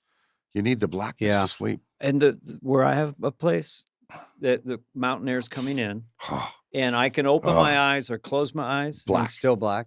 Black. Yeah, yeah. And dead quiet. All I'll hear is the Uh-huh. coyotes sometimes throw a party, Mhm. but it is so So good. the deep sleep you get there. is It'll special. prolong life, that sleep. It really will. Yeah. Mine's being short, and I'm about 40 feet from sunset. It's quiet, and this is a fortress here, David. I You just never hear hear bam, it. Yeah, this bam, is where we bam. want to be during the Great Reset. Yeah. No, Plus, he's got a lot of food. No, He stocks a lot of food. this whole thing. Dan, first of all, we've all looked up to you. We you're a lovely guy. You're always nice to me. I interviewed you for Spin Magazine when I got on SNL, Yeah. and Yeah. you're so cool. And just the fact that you still generous, everything, and talking. I to love us. hanging with we you love guys. just bullshitting about the old days. Yeah. It's fun. Yeah, there is an expression, Canadian nice, and Yeah, I it's went true. to Canada once and did a gig, and there is Canadian nice. There's Minnesota nice, but Canadian nice was like I was just at a table before I was going to go out there, and a guy was like, he saw me look at some water. Hey, would you like some water there? I can get some water for you. So there is Canadian Nice and There Mike is, Myers yourself. And Yeah. it's very sweet. And my wife's Canadian, so I'm Much partial. appreciated. And she's very nice too. Sure. She listens to the podcast. Yeah, I just did Calgary last weekend, and everyone was nice. Yeah, it's just Canada's just a cool country. It's not a rumor; it's It real. is. Yeah. It is. Thank So you, anyway, Danny. Dan, it's been such an honor lovely and a guys, pleasure. You've been a big part of the puzzle of our little project here, and we're so glad Well, to we'll have hang, you. We'll hang again soon. Yes. See you around campus is what I Okay, say. take care. Slam my crystal head just for you. Yeah, well, David put a has little ice in quietly there. gotten drunk during the Little ice. podcast. David is hot. David is messed up. Stuff works. Oh boy. Paul Rudd is our guest today. You know David? what? It's nice when tens get together. You know, I was Oh, looking we're like a both 9 that 10s? day. Yeah, we're all Dana. We're yes. Well, Paul Rudd is a. Oh wait. Hang on. Yeah, he's cool. We wait a forgot minute. to put on our shades. Oh shit, we got. Shit, mine are dirty too. No, Or keep just going. keep this. Keep going. It's real. BTS. It's real. Here we go. Now, listen. Okay. Paul Rudd is our guest today. Tom Petty. What? Those look like when I used to do Tom Petty. I go, I don't understand the world today. But tell your fans or anyone who's watching this that you had a little thing you had to travel with. There was sideburns and a little wig or something. When I did Tom Petty in the old days, this is up to a year ago. Yeah. Now I used to do it in my act. So when you opened for me, I remember you had listen. this prop. When it works, it works, and it bumped up to being a closer. So I'd go Tom Petty, and then I had a top hat I got from somebody. It's like a great top hat because Petty kind of used to wear it. It wasn't really thought out. And then I had these little skinny glasses like that. Like this. And I go, this is how old my act is. I go, these glasses are the kind that they'd wear on Adam 12 when they'd bust some hippie. One Adam 12. What are you going to do? Bust us, pig? And I'd wear those. And then you I'd do a little go thing with your into the mouth. Tom Petty. And what did you do with your mouth? Show them. That. That was my Tom No, but Petty. give it longer so they can see it. There's Tom Petty. I'd put the glasses on and I'd get a hat. I go, and then you would sing. World, mate. Yeah, I do. It's whatever Tom Petty song. And you were my opener. I'm going, what the fuck is he doing? Killing? Is he killing? Yeah, I would crunch. And then And I would then go, I had to go and good follow night. Fling the top hat. And then I'd run back, get it back. I need that for tomorrow. But I just love the idea. You had one little prop. You had a little briefcase. And, I had a Get it out for the briefcase, show. my mom's honeymoon briefcase. Click, and that was your petty Get it? thing. Petty hat, Jeopardy xylophone. Bada bing, bada boom. I was prop back for a while. So And anyway, then what is that? no, wait, I was down. I was down to just the top hat and the carpet squares on my face for sideburns. for the final. And I do it, and I'm with this cute girl, and we're at the Aladdin in Vegas. Oops. And then a Dennis Miller, I open for him, and we're out there waiting for a cab, and he goes, "You sleep in that hat, Spud?" Because I'm carrying the fucking top hat out to get in the car. Dennis didn't like props. He was a pure. And he told me, you don't need it. You can't. Yeah. Actually, you can't do it anymore. You can't open for me. Christ's sakes, who's getting the laugh? You or the little carpet strips around your orifice? Okay. Then I started bombing without it. Paul Rudd Paul Rudd doesn't understand the desperation because good-looking, talented, funny.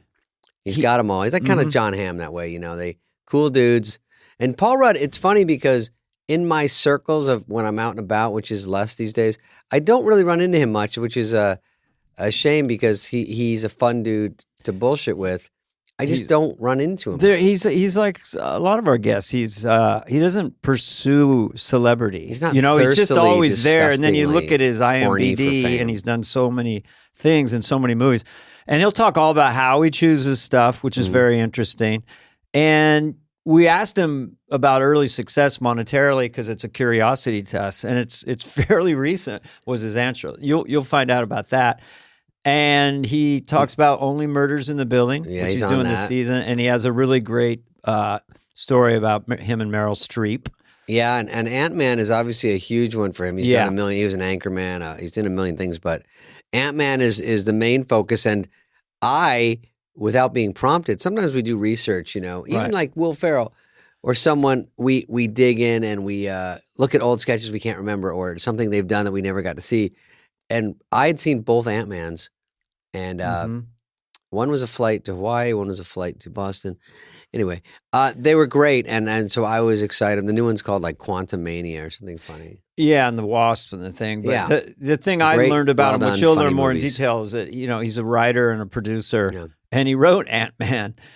Oh, he wrote the first him and Adam Ant-Man. McKay. So that's kind of why it has a little cool frequency to it. But enjoyed it a lot. And again, on this podcast, as you know, super Beatle fans, we just accidentally tumbled into him meeting Paul McCartney and then the Beatle thing. And we find out, you'll find out how gigantic and knowledgeable a fan of the Beatles is Paul Rudd. So that I always you guys love corrected me on something from the thing. Did we? I'll tell you in the break. But also, I have something from the Beatles that I showed them, and no one saw, and no one knew, and you'll hear about that. Yeah. All right, here he is, Enjoy Paul Rudd.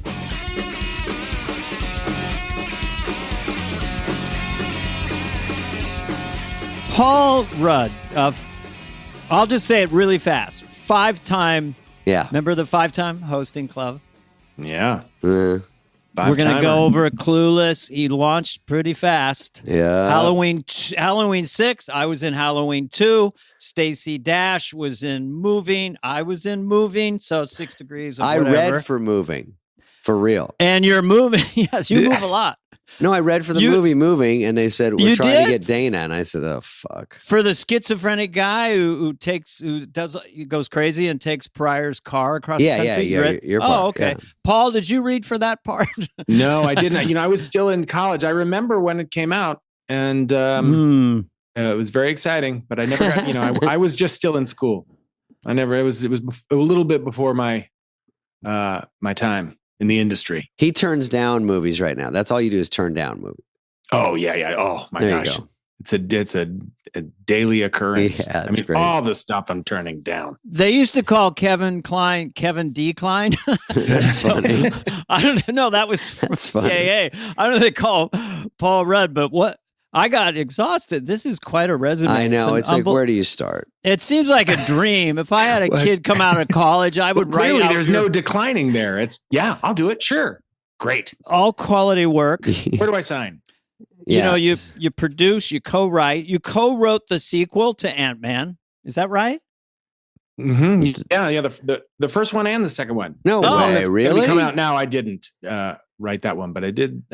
So they come to you as an actor, and then they say, and then you say, "Well, I'd like to co-write," or they offer it, or how does that happen? No, it just kind of happened. When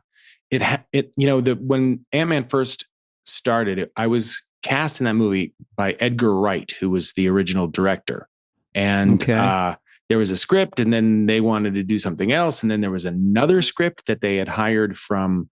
They had written another person or another two people, I don't know, had written another script. Edgar left the project. There was another script that came along, and it just seemed like it was a little all over the place. And when we were looking at other directors, Adam McKay came in, and then he and I were talking. We were talking about what we could kind of do with the movie, and then they hired us to write it, the two of us. So, cool. So Adam and I kind of holed up in a hotel room for a couple months, and then just really tried to cruise through that. But he's such a great, McKay. Yeah, McKay can I would write. say the two of you in a room writing and making your choices, no wonder it was a hit. Adam is brilliant. I was not aware, but now I look at all the hits you've had. I'm assuming you had a hand in all of it. Sometimes you're a hired actor, but you seem like you'd say to Judd Apatow, how about if I do this? I don't know. I think you guys know, the way I think we've worked with a lot of the same people. There does seem to be a lot of improvisation or kind of a collective effort on, certainly with the way Judd works. We're all kind of working on things together and do your Judd. That's David. all. Okay. Maybe you could. What are the top that at Largo if you want to come down? It sounds like he's got a little bit of he needs to blow his nose. Oh, this is great. I love your idea. This is a bookmark impression I've worked on. I really love your idea. Is that Paul. Regis? It's a little bit. Regis with a cold. It's Judd doing Regis.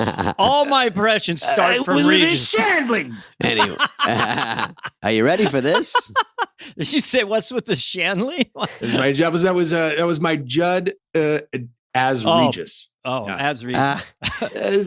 Just looking at the diaries of Shandling. I don't do that's so great. I love that. That's like my Biden always ends with Pirates of the Caribbean. Just makes me happy. It's just people, it's not inflation, Pirates of the Caribbean. So the idea that your Regis always ends with Shanley it always ends with Judd Shanley. Apatow doing is great. Yeah. That's the kind of, I'm a bigger fan. Well, Paul, I know Dana's kind of screwing around, but I'm doing an interview here. Paul, okay. when you did Walter Ant-Man, Cronkite. Yes. I'm actually, when I saw Ant-Man, I don't see all the Marvel ones because part of me is, obviously a little jealous, but some of it is like when you have when you have to, you can't. I can't help it. But when you have to please the whole world, it's still different than doing an artsy movie or like, maybe even Anchorman or movies that are just to like, this is fun for just comedy fans that kind of like the joke on the jokes kind of stuff. And then when you do something that's for the world, it's probably gets a little watered down because, it's got to be for everybody and that's just the way it is. And they do well. But when I saw Ant-Man, I was surprised that it had so many clever moves to it that by the time it ended, I thought, this might be a phase. But then it held all the way through and that made me go see the second one and the same thing happened. And I thought, oh, that's cool because this Ant-Man wasn't probably one of the ones that was the biggest ever that they were going to make, but turns out to be one of the funniest and best ones. Oh, well, thanks, man. For real. It did seem like it was those ones were a little different than the rest. I mean, they kind of existed, even though they were part of that Marvel universe, they existed in their own space and they were a little smaller. And, the whole thing really is run by Kevin Feige, the guy who does, who orchestrates kind of most of that Marvel universe. And Kevin Feige's actually he's a pretty big comedy fan. And a lot of the stuff that he likes, and I got to know him while we were making these, is really kind of abstract, funny, not, particularly crowd pleasing stuff. Mm-hmm. And I remember we were in Atlanta filming, I think it was either the first or second Ant-Man. I don't remember, but no, it would have been the first one. And Tim and Eric were on tour and I went to go see him and Kevin went with me and we went backstage afterward and he'd never met Tim Heidecker. Mm-hmm. And here's like the head of Marvel kind of, fanboying out on Tim Heidecker because he just loved all the crazy stuff he was doing. And he's actually in the second Ant-Man. And in the first one, Greg Turkington, who plays Neil Hamburger for those real deep comedy fans, deep dive, and does On Cinema at the Cinema with Tim Heidecker. He's in the first Ant-Man. So, there's a big contingency of On Cinema at the Cinema fans, Kevin being one of them. The layers of the onion go deep. That's nice though, because also those days when someone's coming to the set that you kind of know or something, that's always a fun day on the set.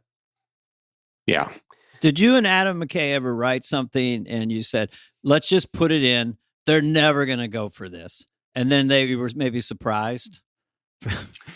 I remember, I don't know of anything that they went with. I remember we thought, oh, this would be cool. Like we're in the first one, we thought, oh, we were also kind of trying to retain or go with what we read in Edgar's version that he wrote with a guy named Joe Cornish that we thought was great. And there's this heist movie, but we put in this idea that like, what if he does a test run and actually accidentally fights an Avenger? That would be really cool. And we were laughing about it and we put it in and we did wind up shooting it. But I think in the second one, we talked about the villain being kind of this thing that went from person to person. We loved the idea of having Nathan Fielder be the bad guy because it just seemed like a really weird choice and funny. Yeah. But then when you're, and then it would hop from person to person. And I guess when your villain is an invisible gas, they don't really feel like they're going to make that movie. Oh. I remember we liked that idea. I think most of the ideas that we had that we really liked didn't get made. Oh, okay. Wow, we sound a little bit bitter. No, not at all. You're not at all. I do still want to see Nathan Fielder as a villain in a movie. Oh yeah, that's a perfect choice. Nathan For You. That's the name of the show, right? Or yeah. That was, great. by the way, I think one of the funniest shows of the last 2 decades. Yeah. Yes, I totally concur. So you do Ant-Man, and you're how big? So you're already a superstar. I'll just say it, or a big star. I'll say it. Then you're in a Marvel thing, and how does that? What's that like? It's like your fame went to this other idea, right? I mean, the whole thing was and is strange because it's not really. I never saw that coming. I certainly didn't imagine that. Years later, I would still be kind of doing something like this. I was never a comic book reader. That was not my world, really. And while it's been, an amazing thing to be a part of, for sure, the whole thing kind of over time, it became so much bigger and a bigger thing in my life where I would go outside and people would just yell Ant-Man, and that, and it's such a global that thing. Was me. Marvel. When you go to the airport, I just had this when I went to Wisconsin. The people that aren't fans, but they have pictures and all these, Funko Pops to sign on. Yeah. And they literally hate me, but they want me to sign everything. And then the second I stop signing, they hate me worse. It's just the weirdest thing that's turned into, oh my God, I have fans. And then, it took me a while to figure out these aren't fans at all. They just sign this and get out of my way. They're just, that's it. That's true. They're like trading baseball cards. And they all hang out at the airport. It's a weird thing. Yeah. And I got, they were at the gate, Dana, in Wisconsin. I go, I'll sign one each of these things, but what? Which then they hate me immediately. But then I go, just how do you know what my flight is? How do you know anything? Right. And they're like, no, it's all cool. I go, no, but you're at the gate. And then no matter how many times they say no, they walk all the way down to baggage, and then they still hold them out. And I go, did I change my mind last 5 seconds? And then they go all the way to my car. And then I get mad. And it's always weird because I'm not in a Marvel movie. I'm just like, I don't get it. And then you don't even like me. What are we doing? They here? Manipulate me by saying you're nicer than Spade. Yeah. So that I just keep going. I am really. No, I'm all nice right. to other people, not them. No, I'm nice. I'm nice to I would celebrities. imagine there are fans there. They want you to have, like a Joe Dirt poster or don't you rack your brain for another one. Like all that stuff. You get Emperor's New Groove. Yes. What's that? Emperor's New Groove. It's a David's animated hit. Yeah. Oh, Paul, I don't want to over talk about it, but when we started what was it like on Groove? Groove. You know who was on it at first with me? Hey, how's it going? Owen Wilson. We could go to Argentina and go surfing if you want to. Hey, all right. Yeah, all right. Yeah, there you go. Now I love Owen Wilson. And there was a moment when you're around him, you kind of can't help but fall into an Owen Wilson voice. Hey. He's so different. It reminds me of there's Woody Harrelson, Billy Bob Thornton, and Owen Wilson. It just seemed to have this different frequency, the way they're navigating life. Mm-hmm. They talk weird, they say things different, but they're so charming, Let's talented. They say everything at kind of their own speed, at their own vibration. And Owen is he's brilliant. He's a really smart guy. Yeah. And we worked on this movie together, and there was this scene that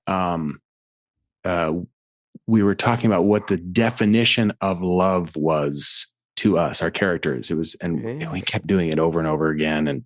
And then the next day he said, I remember this article I read in the New Yorker, and it was from like 10 years ago or something. And he had found a copy of it and printed it out. I thought, who remembers an article they read in the New Yorker that was somehow applied to the scene that we were talking about? Yeah. I'm shocked he has a printer. Did he have a definition of love? I'm trying to. Someone asked me that. I'm not sure. Yeah, I don't think. I think the Owen is it's Owen and then a door opening. Yeah. Yeah. What does Owen turning into Regis Philbin sound like? Are you ready for this? We could go surfing in Argentina, but I sent him with my phone, a little painting that I did. He goes, "We got another Basquiat on our hands." He's a big art collector and extremely well read. Yeah. And Billy Bob Thornton is his own other lane. He talked about the 2016 election. All he said to me was, we got some John Wayne shit going on. It's just stuff like that. Just taking the whole election and distilling it.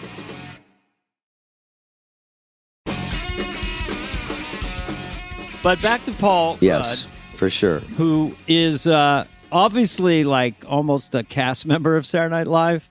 And now you're working with Steve Martin and Martin Short on Only Murders in the Building. Are they fun, or are they kind of... Oh, they're amazing. Yeah, they're the greatest. I know. That's like a dream job to be on a set with those two guys, right? It is. Yeah, I mean, you know those guys, and it's just it's so fun to be in the room with them, and to see them just kind of interacting with each other, because obviously they are best friends. They love each other, and it's a series of nonstop insults. But you know, for someone like me, I mean, I can't think of anybody I'd be more kind of knocked out by. Steve Martin, from, you know, since I think the moment I ever realized people could make a living talking, I was so obsessed with him.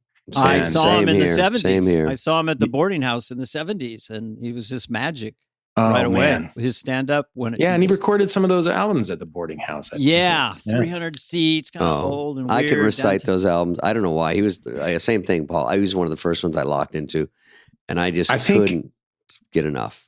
Yeah, and I know, and you are the same. It's like as soon as you start hearing one of those routines, I still remember every intonation, every line. Yep. And I found that to be kind of true with a lot of people, kind of in our generation. You know, that and I've talked about it with Judd or some of these other comedians, that those records that he put out and Steve Martin stand up and were so kind of instrumental in forming senses of humor and everything else. I can't imagine anybody else in my life that had probably more of an impact. So now on me, to be like sitting in the room with them, sure, and talking with them, it's amazing. And Martin Short, I mean, I don't think there's we've had that madman on here. Yeah, we all give it up to Martin Short. Yeah, I know, mean, everyone does.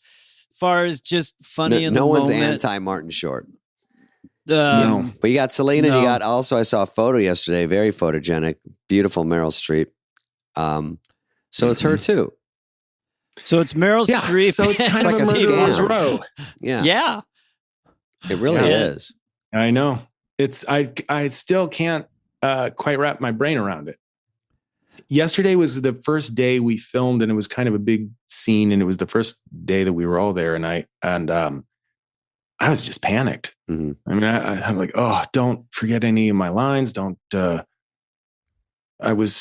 Have fun. Don't try too hard. I mean, right? Yeah. It's just the pressure. And then when I was leaving, Meryl Streep, who I'd met before, but I don't know really. Sure. And, I mean, I'm so kind of. I'm like she's a everybody, freak in a good her. way. Yeah, she's a freak. She was like saying goodbye, and she kissed me on the cheek, and I kissed her on both cheeks like we were in Paris. It was so weird. She didn't say anything, but I was so I didn't know how to behave because I was so you literally so starstruck. Started Frenching her. And I was like driving home, and I thought, I kissed both of her cheeks. I feel like an idiot. Yeah. What do I say? Maybe it's because all the your nervous. classic kissing sketches, which I don't know how many you've done, but they were like electrically funny. And I think you were in the very first one, and maybe you did it other times you hosted. The Kissing Family, the Vogel checks. Yeah. Yes. It was I was in the very first one, and I came back. I did a few of them. Yeah. Do you kiss at rehearsal or not? Yeah. You do? We did. Yeah. I mean, you really go for it in the in front of people, live show. But I think so. I think one time I even did it when Jason Segel was hosting, and I came back and just did the sketch. And I think I think he kissed me through. This might have been during dress. He threw me so hard against the wall that the whole set almost fell, like the wall. And he's a pretty big guy, right? He's a very big guy.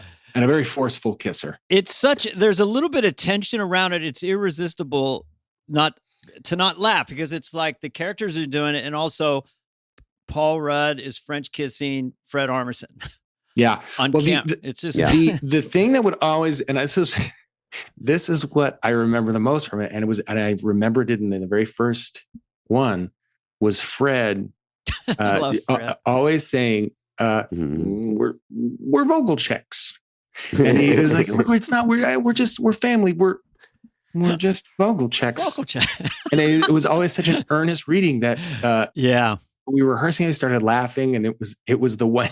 It wasn't the kissing that made, I think, us laugh. It was funny. It was Fred going, vocal checks. Fred has an earnest gear in his comedy when he would do the Californians, and the way he sincerely, no, we took the 101. Just the whole attitude is so earnest. But I get that gear that he has. It's so original and funny. One time, this must have been, I don't know, like 15 years ago, maybe.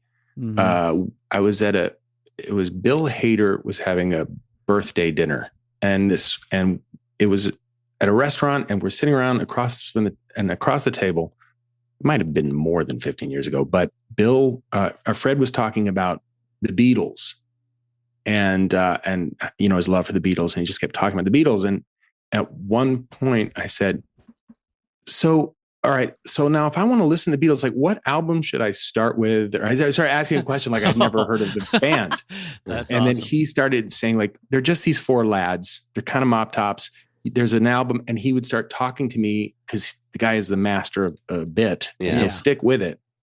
And I won't talk to Fred for months and months. And then all of a sudden I'll get an email, and it'll be something about the Beatles. And it'll be like, this is the band that I was talking about. And this has now gone on forever. I still get messages every once in a while from Fred updating me on some new things or some things about the Beatles, the band he was talking about that night.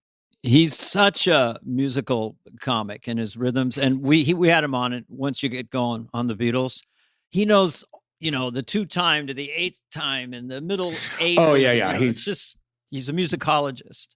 Did you ever see his that DVD put out complicated drumming techniques with Jens Henneman? Yes, well, I did see his special where he goes around to all the different drum kits and plays different. They had that stand-up special comedy just for drummers, but he put out like a drumming. Oh God, it was complicated drumming techniques with Jens Henneman. I remember when my son was really little, he was obsessed with it. He loved drums, but I don't think he got the comedy. The drums are fun though. Yeah. But it's such a specific kind of thing that he's doing. And I thought it was the funniest thing ever. Well, when I first saw him at do the accent bit at the Largo. So he's going around and he's doing New Hampshire, whatever. And the accents are really good. And then I didn't realize in real time, he's getting very specific, like Bakersfield. I'm from Bakersfield. Like he's making up accents. And it slowly burns the audience down. When I saw you with Bill Hader and Fred and some of the sketches, I thought, wow, that's so much fun to be with those two guys. Oh man. Was that your first time? Was that sort of the group was Kristen Wiig and those guys? Mm-hmm.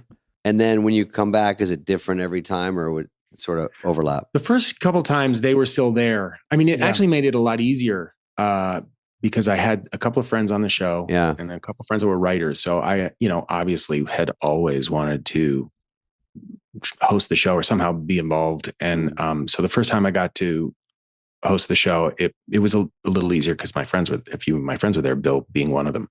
And then, it's been an interesting thing to host over the course of several years where, I think maybe the 4th time or so I went back and was like, oh my gosh, it does feel really different because it's new people. Yeah. And maybe it was 2013. You did by 2013 had Fred and Bill left because that was your next hosting. 2008, 2010. The 3rd time was 2013. And then maybe Kate McGinnon had come in. I don't know if Kristen Wiig had left and you had Kate McGinnon. Yeah, I don't know whether or not it was like the 3rd time, the 4th time. Kate was there. Mm-hmm. It might have been. I think maybe I don't know. I don't remember exactly. Was Kenan Thompson there? Keenan was there. Keenan was there when you were there, I think. Keenan is the greatest. He was a child actor on the show, and then he just stayed on.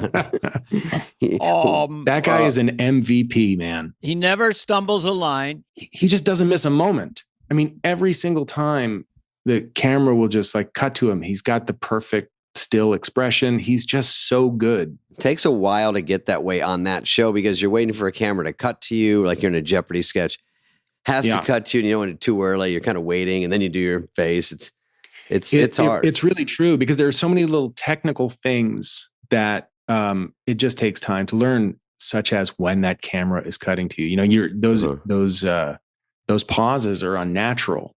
So you just have to learn those kinds of things. That's something that I think I, over the course of hosting a few times, started to pick up because nobody ever tells you, oh, this is how you should really read the cue cards. This is how you really need to wait for that camera. And I was unaware, having not worked on shows really, like, oh yeah, when that light goes on over the camera, wait till you see that in your peripheral vision. There's another thing when you do a sketch, Dana, you know this, you get a big laugh at dress, and then you pause on air and it doesn't get a laugh and you look crazy, or because there's nothing there, but you're waiting, or you run over it because it didn't get a laugh at dress and you run over your laugh because you get it and you're like, oh fuck, I stepped on it. It's horrible. And if you think you're on camera for whatever reason, and then your line just doesn't do anything, and you realize later you weren't on camera, but at the moment it kind of deflates you for a moment. Sure. You know, you think, oh, what did I do different than the dress show? It is like trying to catch the wind. I mean, but did you get to a point? It took me 80 shows as a cast member, I think, to get comfortable enough to say I'm consistently having fun. Mm-hmm. But as a host, you know, what was it like just the second time compared to the first time and the third time? I mean, you seem incredibly comfortable. I'm not all the way through, but you're acting. Okay, you're I'm great not actor. comfortable. Well, the first time I was on total adrenaline, and it was so crazy. I remember feeling so exhausted when we finished the dress rehearsal, and then I thought, "Oh my God, I have to do this again." You shoot your load now. On that, the first time, I remember that first time feeling that. It was also really weird for me because not to bring things down, but the first time I hosted was, I think, 2 weeks or so, almost 3 weeks after my father had died. So I was in this state of complete kind of I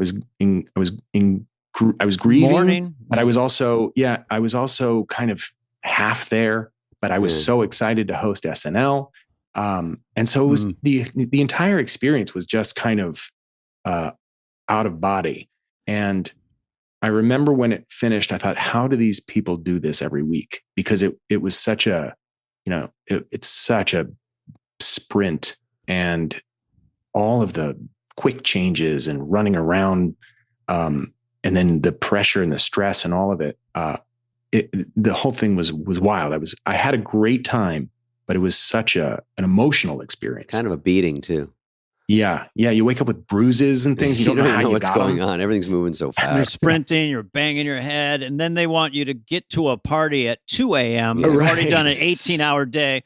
Paul, over here, what would you like? What do you think? Yeah. And then it's amazing. It's like ridiculous. You go through all these walls of fatigue, but David and I can tell you that being host is, generally speaking, so much harder than being a cast member. Yeah. Because you're in everything. You're in everything. And you can be an update. You could be in the cold opening. You do a pre-tape.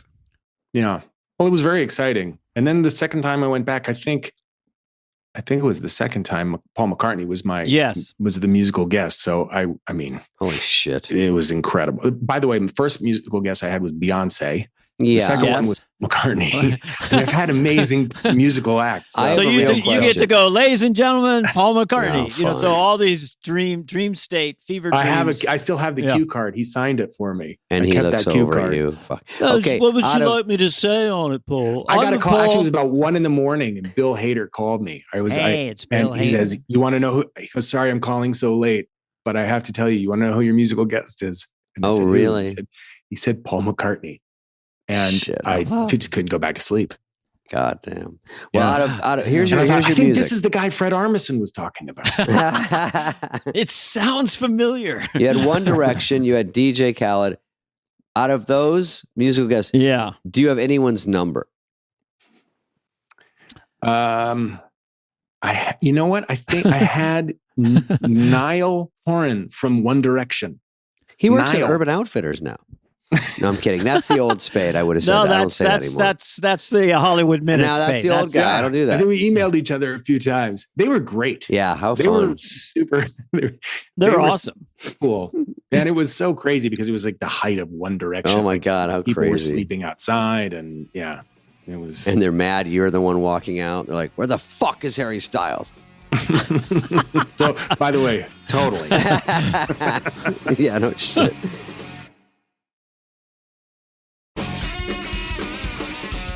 It's hard to get to know, like, we were told sort of between the lines, don't talk to the host a lot. Like, don't, you don't want to get in their face when you're a cast member, other than, because it's like, when do you get to know each other during a week? Because, you do read through and you leave, and you're sort of separate and you leave. And then in rehearsals, you're sitting around for a little bit. So you can kind of bullshit about it while you're in between. We're going to fix something. Give us a minute. Fixing a light. And then you kind of get to know the host a little just because you're right next to them.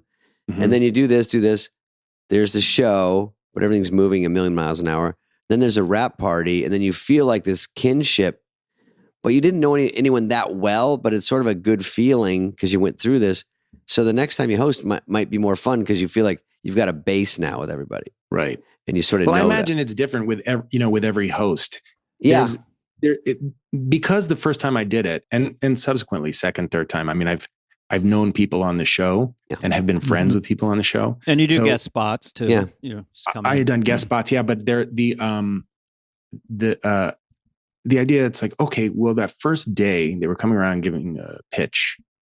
And then I thought, okay, well, I can at least go hang out with my friends and talk about sketches. So, you guys know how that week works. And then if Tuesday comes around, you go out to dinner with Lauren and a few other people from the show. Mm-hmm. Some hosts will then just go back to their hotel after that dinner. Yeah. I live in New York, but it's like, I just have to go home. But also after the dinner, well, I'm going to go back to 30 Rock and help them write, sit with the writers and hang out with my friends and maybe try and come up with ideas. And so I have always been, every time I've hosted in those rooms and trying to, pitch things or help with, if people are writing things, to kind of go around and that is the fun. You sit on some filthy couch and you shoot around ideas and you're like, this could be on national TV in 3 days. And it's just, you guys are laughing, saying the stupidest shit, going, what if we put that in there? What if we say it like in a juice? I mean, those sketches, writing them and you hear them in the hallway and you go, this sounds funny. Massive procrastination with anxiety. It's getting, it's 2. Okay. It's 3. At some point we got to make its decision. And then it's a fury of like, we'll do this, we'll do this, we'll do this, Yeah. But whenever I see people with talent, I'm always in awe of them when I see them start to do their thing. Like Kristen Wiig was kind of shy and just like, hey, what's up? And then she just all of a sudden, this like monster character or something. Super talent. Did you experience that in a way with different cast members where you're like Bill Hader is so shy and Fred Armisen, they're so sweet and shy and soft-spoken when you first meet them. And then they go out there, what the fuck's going on? They're just like, and you think, how can you be talented? You're quiet and polite. Those guys are comedy savants. I mean, I don't know how, and Kristen, I mean, they're like genius, really incredible what they do. Mm-hmm. And, I'm always amazed, and I'm such a fan of funny people and comedy and people that have been on that show, fans of you guys. And so like to see all of this stuff kind of, in person and then get to do it with them. It's pretty mind boggling. Yeah. And to see Kristen Wiig, she can do everything. Yeah. To see them in their natural habitat when they get into a character and they're in a sketch and they're cooking, it's really fun to watch everybody killing it. Yeah. It's also fun, like you said, when you're kind of in rehearsing a sketch or they're figuring stuff out and you're standing around with everybody. Yeah, it's fun to see cast members who are obviously really close with one another start to do bits. The king of it. And so hanging out is hilarious. Just bits ahoy. Yeah, we would do that totally. Too. I would try to write people into sketches I just wanted to hang out with. Like, you know what I mean? Just put everyone in, because I know rehearsal is kind of boring. They just have the tape on the floor. You don't know where this fucking set isn't even made yet. And then you're just blah. And they're like, okay, hold on. We got a lighting thing. And then you're just making fun of each other and someone's eating in the corner. And the pressure's off at that point. It's not pressure. You're just trying to get the blocking down. And it gets harder throughout the week, but it's definitely fun. You do Wednesday, and hopefully it lands, right? Yeah. Well, that's the read through. Right. And then by Thursday, you run it for the crew, and they kind of giggle. There's no sets, first time, second time. But you get a feel for it. You get a feel with the crew. You get a feel there's a couple laughs. By the time the dress show came around on Saturday, I was thinking, we got nothing. It'd been beaten down by all the rehearsals and all the walkthrough. Did you feel that? Did you feel that like this thing peaked on Thursday? Oh yeah. No one's laughing anymore. We depend on the crew. They've already heard it 5 times. You're like, and then hopefully sometimes at dress, you're like, damn, this is killing. It's really fun. But then you have to not peak at dress. How did you manage that? Well, I just want to try and make my way through it. I can imagine peaking at dress and not. But that has happened. I mean, there was one sketch that I think like repeatedly kept coming back that I always liked, and it never made the show. And I think the second or third time I said, look, we tried again, but we never got to it. And I think one time we tried. If it goes through read through and doesn't get on, it's got a stink on it. Even if there's no other reason other than someone just read it wrong and they forgot to do the accent, and you go, no, it's just, and they go, nope. The second time you read it, everyone just leans back, and you're like, don't you fucking take a dive on this one. It's good. And it's hard to resuscitate it. Or if it got on dress and goes away, there's always that, well, there's a reason it didn't get on air, so it's hard to resuscitate. And I've had that. It went on dress and then it didn't go. But I always loved it. Give it a chance. Do you want to share with us? Maybe it was about the giving tree. I remember it was a dad reading the giving tree to his kids, not realizing that it's so sad. And he starts to spiral out and then, winds up crying and, drinking, and the cops come to the house. I mean, it just evolves into this, even now as I describe it, I'm thinking, no, I see why this didn't make What was the kid's name in the sketch?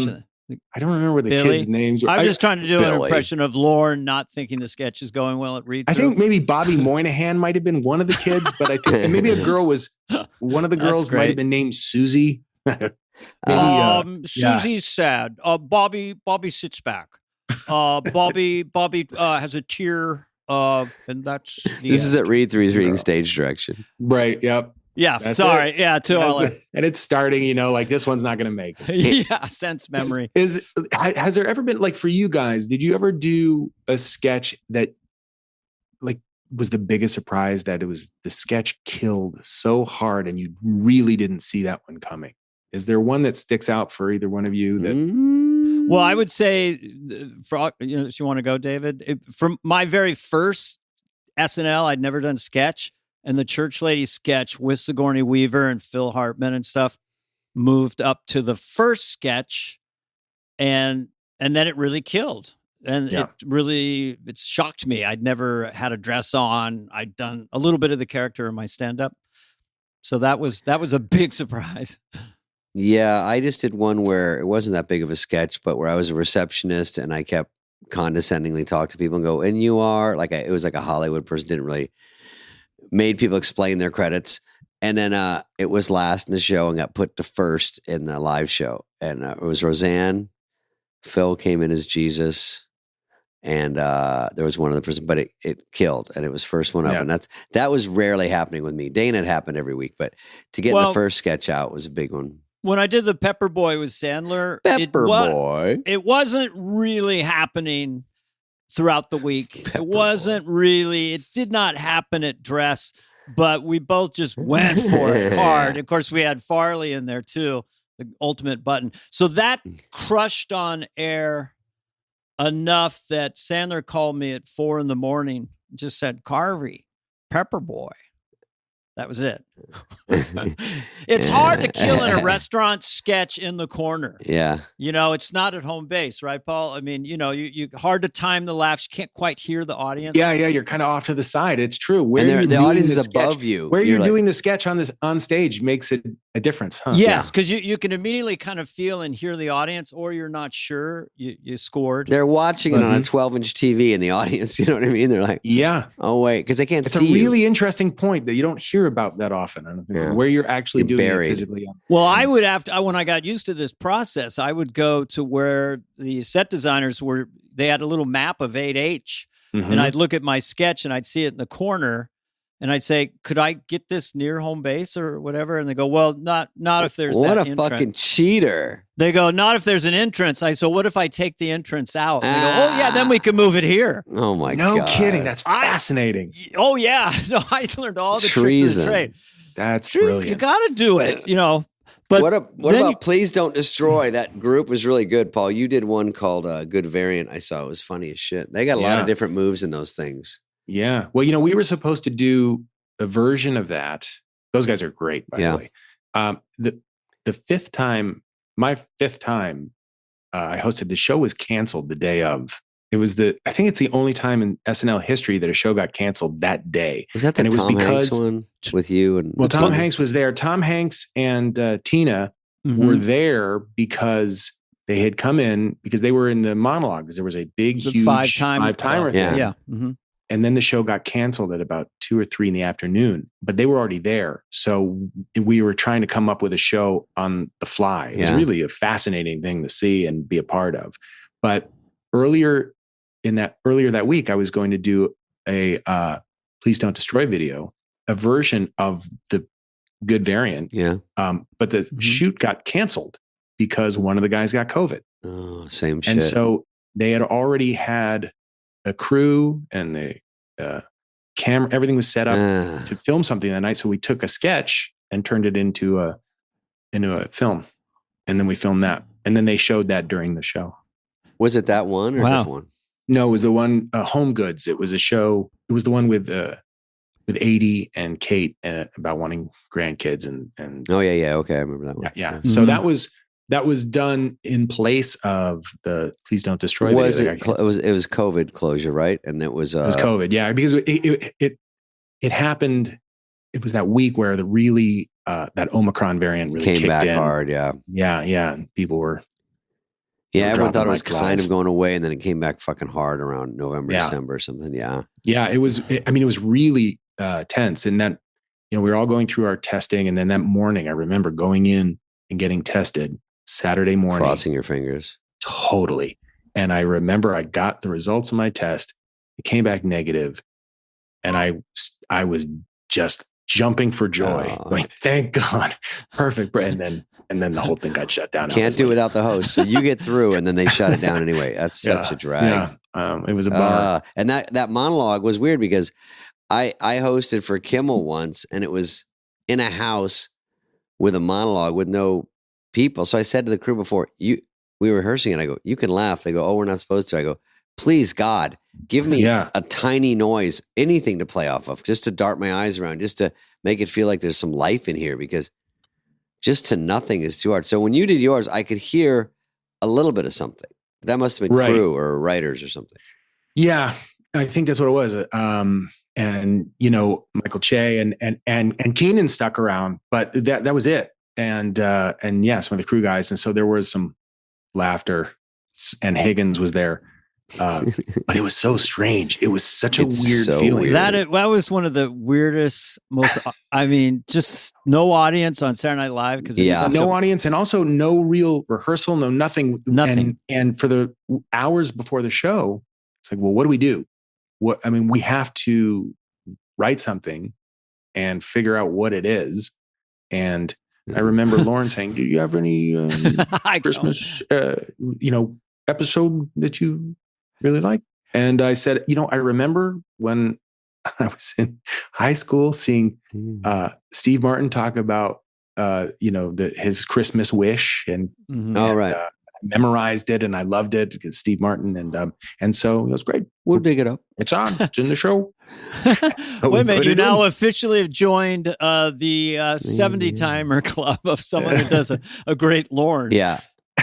It is so weird whenever you are around anybody. Doesn't matter when they were on SNL. Yeah. As soon as people start talking about Lauren, they just start going into They go right into it. So You spent a lot of time with Lauren because Lauren spends a lot of time with the host, and also you Paul. guest starred. You're a friend You're of the the show. third Paul. He likes Paul McCartney, Paul Simon. I love him. I like all the Pauls. No, he's we love him too. He's amazing. He's Brilliant amazing guy. Yeah, nobody's ever done what he's done. Not even close. Yeah. I mean, 50 years. Are you going to be at the 50th? I certainly hope so. Yeah. I mean, I would love to. I was at the 40th, which was, Ooh. I mean, what an incredible. That was a real fucking blast. I remember we had a little running gag. I just had met you that night or something. That's exactly right. Liked you right away. And every time I'd go do something, I'd say to you, I'm going to bring you up. It's so ridiculous. I'm going to do Wayne's World. I'm going to bring you up. But that's right. Yeah, that was the 40th. But so with Lauren and your relationship, do you have any, I mean, I hate to say, hey, I have any stories about Lauren, but did you ever stay all night at the party? Or do you kind of, because Lauren will stay till 6 a.m. Do you kind of go, Lauren, I got to go? Or? No, I'll never leave early. Okay. Oh, you smoke it out with him, you wait. Especially if I'm sitting at a table with Lauren. I mean, I will, even recently I went just to watch the show, and it's like I'm at that party, and it's like the greatest thing. I went with Marty and Steve were hosting, and and I'm at the table after with Martin Short and Lauren, and then of course I'm in the middle, and I just want to start hearing them talk about Three Amigos, which of course happened, and it's amazing. It's amazing. There are many times that I just kind of step outside of what's actually happening in the moment and say, I cannot believe this. I just can't believe it. Yeah. And there's something like having it on the show with these guys. I had it at that table listening to the Three Amigos stories.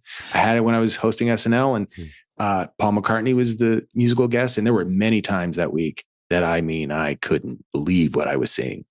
And I had that same thing. I did one of those. I did a Lonely Island video that week, and Andy and they pulled in Paul McCartney, who did a little thing on it. I love it. And we were standing around, the three of us, for an hour, and he was just telling us stories about John Lennon and the Beatles and everything. Wow! Now I'm jealous. Yeah, I'll tell you honestly, one of the coolest things I have ever experienced was on the Thursday. Thursday for people that don't know, that's when the band really kind of comes in for the first time, and they do their run through. And so we were taking those pictures that they use for the bumpers next to the stage. So Thursday comes in, Thursday happens, the band comes in, and we're taking pictures. And Marianne and I said, we're not going to take pictures. We have to go watch Paul McCartney. So we did. And he performed, he played a couple of songs, and then there was a grand piano on the floor. And he didn't know what he was really going to play. So he just came down and sat behind the piano. And there's maybe, the crew is there. It's probably about 20 people. And he sat down at the piano, and he just started playing The Long and Winding Road. Wow, chills, I got chills. I got chills. I know.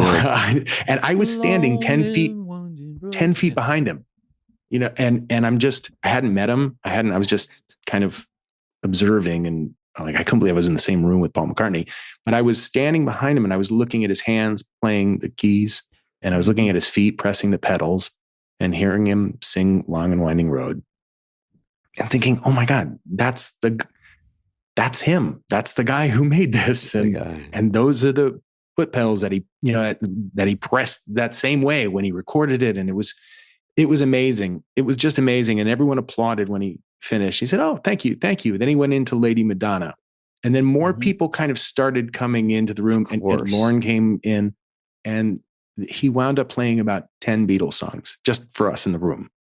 Just piano. Yeah. How does he come up with those middle eights, they call them, the change ups and the chord structure, and how it just hits you every time? Him and Lennon. It's divine. There's no, I'm in that. I don't think they're the greatest band that has ever existed. They're the greatest band that ever will exist. They are like Shakespeare.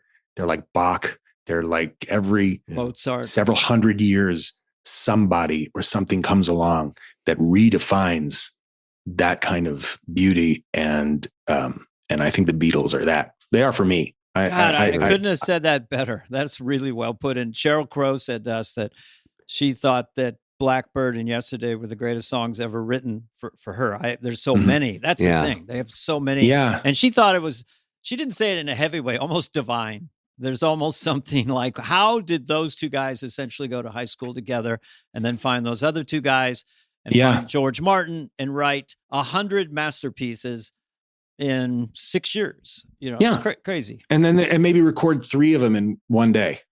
Yeah.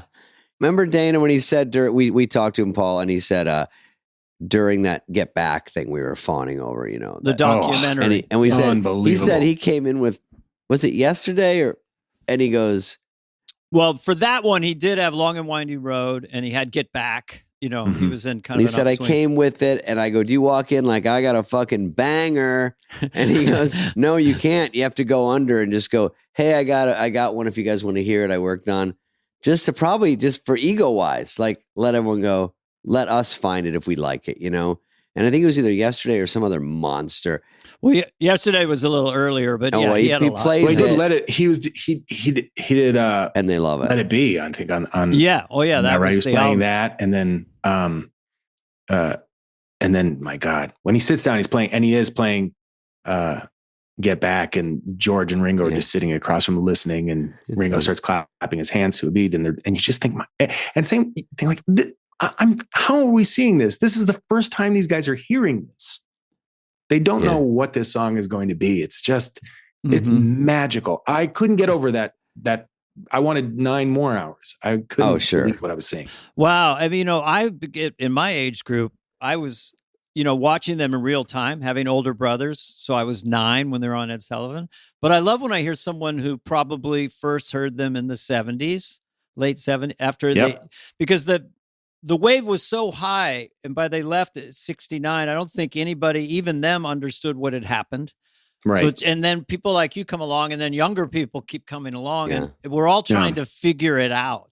And Dennis Miller said to me, he can figure out the Stones, he can figure out Pink Floyd.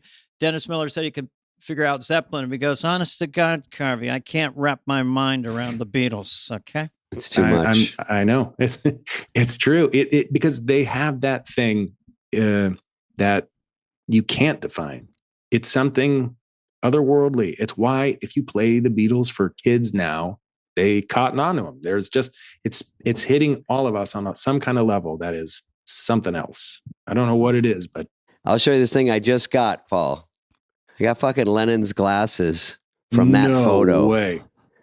Oh my God. Oh, his real glasses? The real glasses from that photo. Oh, wow. Oh my God. Isn't that sick? Damn, David is holding up a picture of John Lennon, and he bought the glasses at an auction. I'm just telling the listeners. Yeah. It was a bit steep, but it was because you never see shit like that come along. And I saw it, and I was like, and I called the auction place, and he goes, well, it's going to go up. I said, I got to try to get in there. And I just got horny for it. I was like, it's too fucking cool. Because when in your life, Lennon and McCartney and they had proof it was his. And I said, oh, I used to with a friend of mine at some of the SNL parties. That was really cool. Everyone's really, you know, just cool people are coming to the SNL party. Maybe it's Elton John or whatever.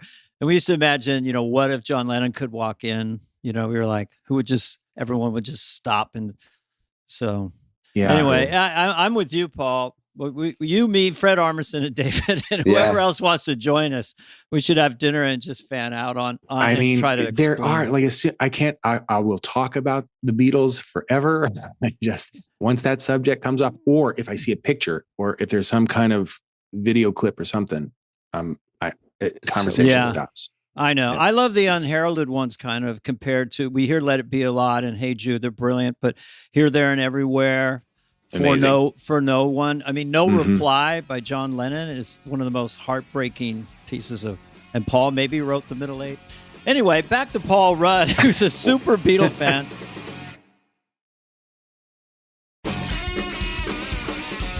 Oh, I have a question about Clueless. He's been in so many monsters like Anchorman and Clueless. Yeah. When did you make your first $1 million? Was it around Clueless or around after that? No, God. Wouldn't have been Clueless. No, that was but did too that early. Get you paid after that, or did it take another 5 years? No, not at all. I'm going to guess Let me see if that was 95. Oh, by the way, we came out in 95 and so did Billy Madison. So Clueless, Tommy Boy, Billy Madison. Oh, that was fucking some comedies. My God, yeah. Mm-hmm. Yeah, I don't. Way later. Way late. Well, it might have been like actually kind of around Marvel. Because it honestly. wasn't you were really? an ensemble one, so they can't pay everyone that much if you're in a movie with Will Ferrell or Steve Carell or you had a lot of those. So then when it was Paul Rudd's movie, then they do a little bit better. Honestly, I'm just happy to work. Of course. Well, I know, and certainly with those guys. I mean, I'll do it for free. Wet Hot American Summer is a little nugget. That's just that might. I mean, now I don't remember everything about it, but I remember going, "This is a cool movie," and I tried to get that director to do something. I think because I thought oh shit, this is such a weird, funny, cool, low budget, well done. You must hear about that one a lot. Yeah, I think it was probably partially responsible for me getting cast in Anchorman, honestly, because it was a movie that came out and no one knew it really, but comedy fans and comedy writers really kind of took to it. And I loved it when I read it. It took a while to get it made. No one wanted to make it, but I had met David Wayne and Showalter and a lot of those guys. They were in a comedy troupe called The State that used to be on MTV. And, they lived in New York and I lived in New York and I was a comedy fan anyway. And we had some mutual friends. And so I met them and David said, we have this script. If you want to read it, I think I had just done Clueless. I mean, it wasn't that long afterward. Wow. And I read it and thought, I've never, this is the funniest thing I've ever read. And you never get to really read anything that really makes you laugh like that. Or I certainly hadn't up until that point. I felt that way with Anchorman too, but I used to keep that script around and just read it for pleasure because it was so funny. Well, also to get it from the script to the screen, there's so many ways you can screw it up. I'm sure you know this. I've done a lot of comedy movies and some just don't connect by the time you go through all the process and you're like, fuck, where did it go wrong? And well, I think that with that, it was just like there weren't many cooks in the kitchen. Yeah. And it had a very small budget. No one was really paying any attention. And we filmed it at a summer camp and it was everyone that worked on it. I think we all had similar sensibilities and we found the same things funny. And so meatballs or something. Yeah. It was like a singular voice. And I remember Zach Orth, the actor a friend of mine that was working on the film halfway through said, I don't know if this movie will ever come out. I just want to get a copy of it, on a very good sign. So I just wonder, when I'm looking at these notes here, studying your career, it's quality. I mean, I don't see any evidence of you taking a role because you needed the money or something. It just seems like there's a consistent theme with you. It's all the way through. You did Living with Yourself. You executive produced, got a Golden Globe nomination where you played opposite yourself. All kinds of quality work. So were you ever tempted? Like, have they backed up the Brinks truck for commercials? I mean, but commercials are totally fine. I would do any commercial if anyone's listening right now. In the 90s, you weren't supposed to do them. Taco Bell, sorry. But now, have you gotten stuff where because of Paul Rudd, the image that you're like, I'd like to take a lot of money. It's just not for me. You're at that point now where you have to navigate that. Well, yeah, I think that I'd say through the, majority of my career, I've always tried to make as many decisions. If I had the luxury of making a decision, to have it be an artistic decision and never trying to do anything for the money. And that's usually good. Sometimes you have to. I could certainly point you to a couple on that resume that I'd say, well, that one I kind of like. Okay, we'll ignore that. But no, I would say not. I would say of the decisions that I've made in my career, 97 to 98% of that has been because I really thought it was something I wanted to do and that it had the potential to be something fun or interesting or something I would want to see. And I tried to always have that kind of be my guiding light. When I was in my 20s and 30s and I wanted to be an actor, I really also went a different kind of way. And I would always think of bands that I really liked. I would always think of music. Always seemed to kind of be the North Star for me, more so than other actors or acting careers. I would just think of musicians that I liked, and I liked lots of cool indie musicians. And I thought, well, would Tom Waits think this is cool? Yeah. Would he do this? Or would Elvis Costello do this? Would he make this decision? And it seemed like all the things that I liked were artistic decisions made by people who I admired. And so I really tried to kind of follow that path. With comedies, that, I think with Wet Hot American Summer, and then when Anchorman came around, those were two things I really, really wanted to do, because I felt as if more than anything else I'd ever read up until that point, it spoke to me and my own kind of what I thought was funny, and I really wanted to be a part of that. And I think that then turned into working with Judd over and over again. I didn't see, much like the Ant-Man thing, I didn't see that lane coming. I did not expect over the following many years to work with a lot of those guys again on a lot of comedies. It was the most fun. It still is. Yeah. But it was always, I think I was always following that. Like, this would be fun. I think this is funny. I really like these people. I like these actors. I'd love to be a part of this. So. Wow. I think the two lanes that explain this, one is what you just said, and the other of never losing a sense of awe and wonder of this remarkable good fortune we have to be in show business. And for sure, you meet people that get bitter or kind of angry or whatever, rather than just like, I can't believe we're able to actually do this on any level, I mean, right now I'm working. I think that all the time. Yeah. I'll be, even it's like you're in the middle of some scene and you're just going some improvisation about farts or something. You think, I'm at work right now. This is my job. Okay. Before we let you get back to your other job, so you label things. Kevin Nealon told me you love a P touch, which you make labels, and you love to put labels. A P touch. And you put labels on everything. You have one? These are my Paul Rudd, too. Here it is. That just organizes your brain to get it labeled. These are my AirPods, and by the way, it's my second case. That's why it says number 2. That's hot. All right, so that's. Are you with your wife and you? Are you the tidy one, or equally as far as having the kitchen clean and stuff like that? Well, she's pretty clean. She'll, but I think that there's a level that I will take it that is maybe a little, Yeah, I'm kind of the same. Little too Gene the anal retentive chef. Yeah. Oh, Phil. Do you have any other secret show business dream?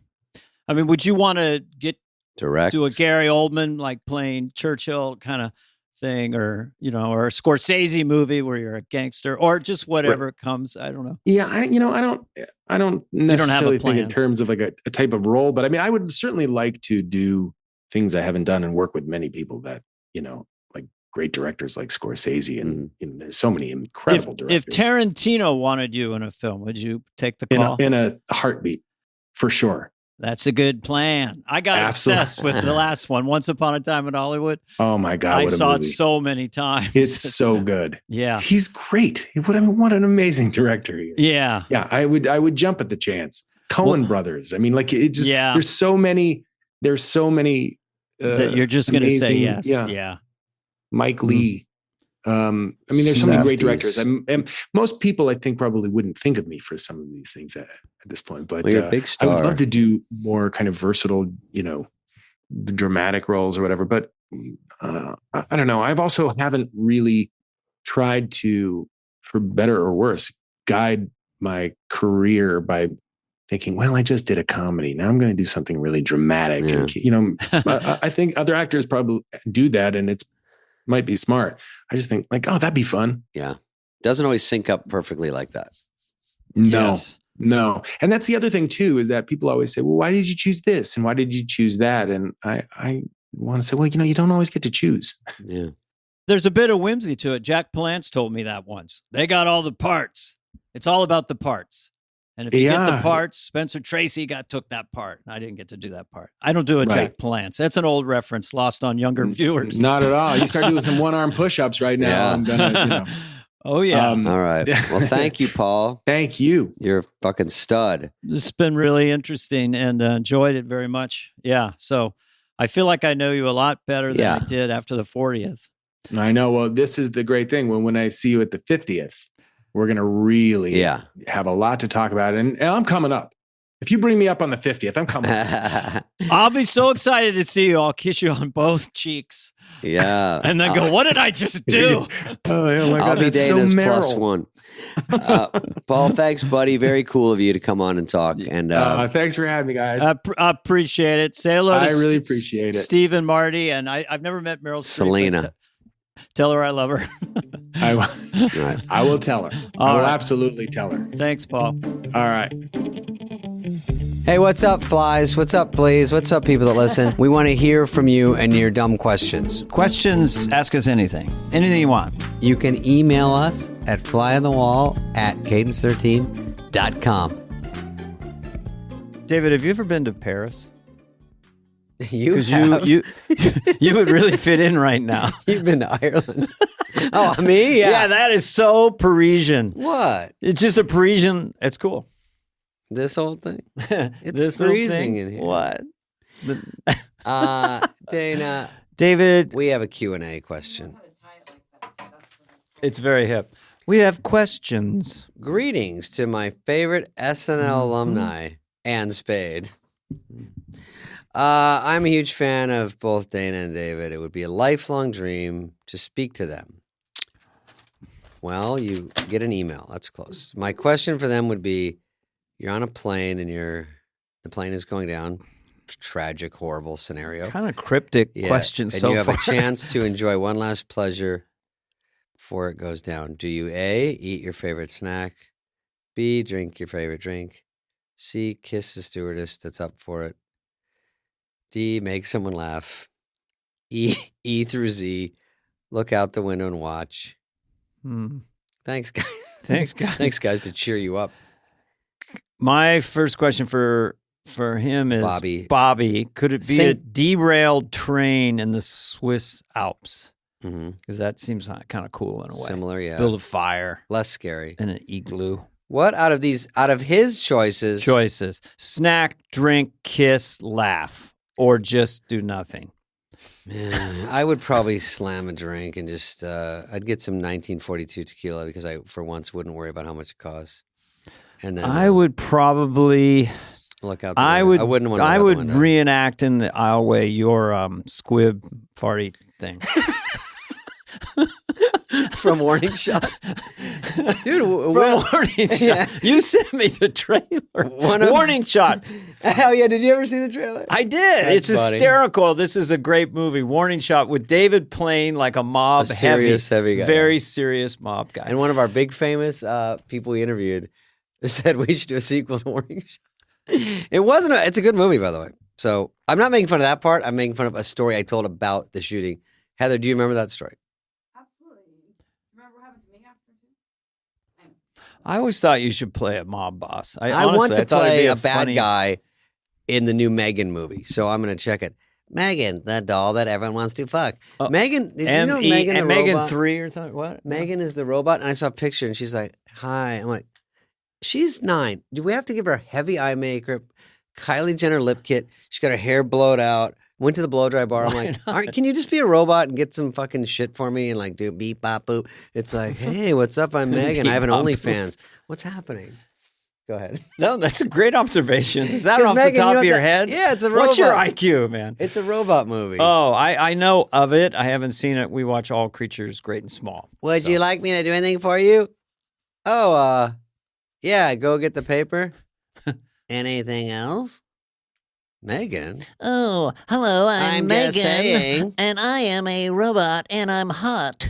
I know. Megan, Would you like can some I change your cocoa? voice? Because it's not as sexy going.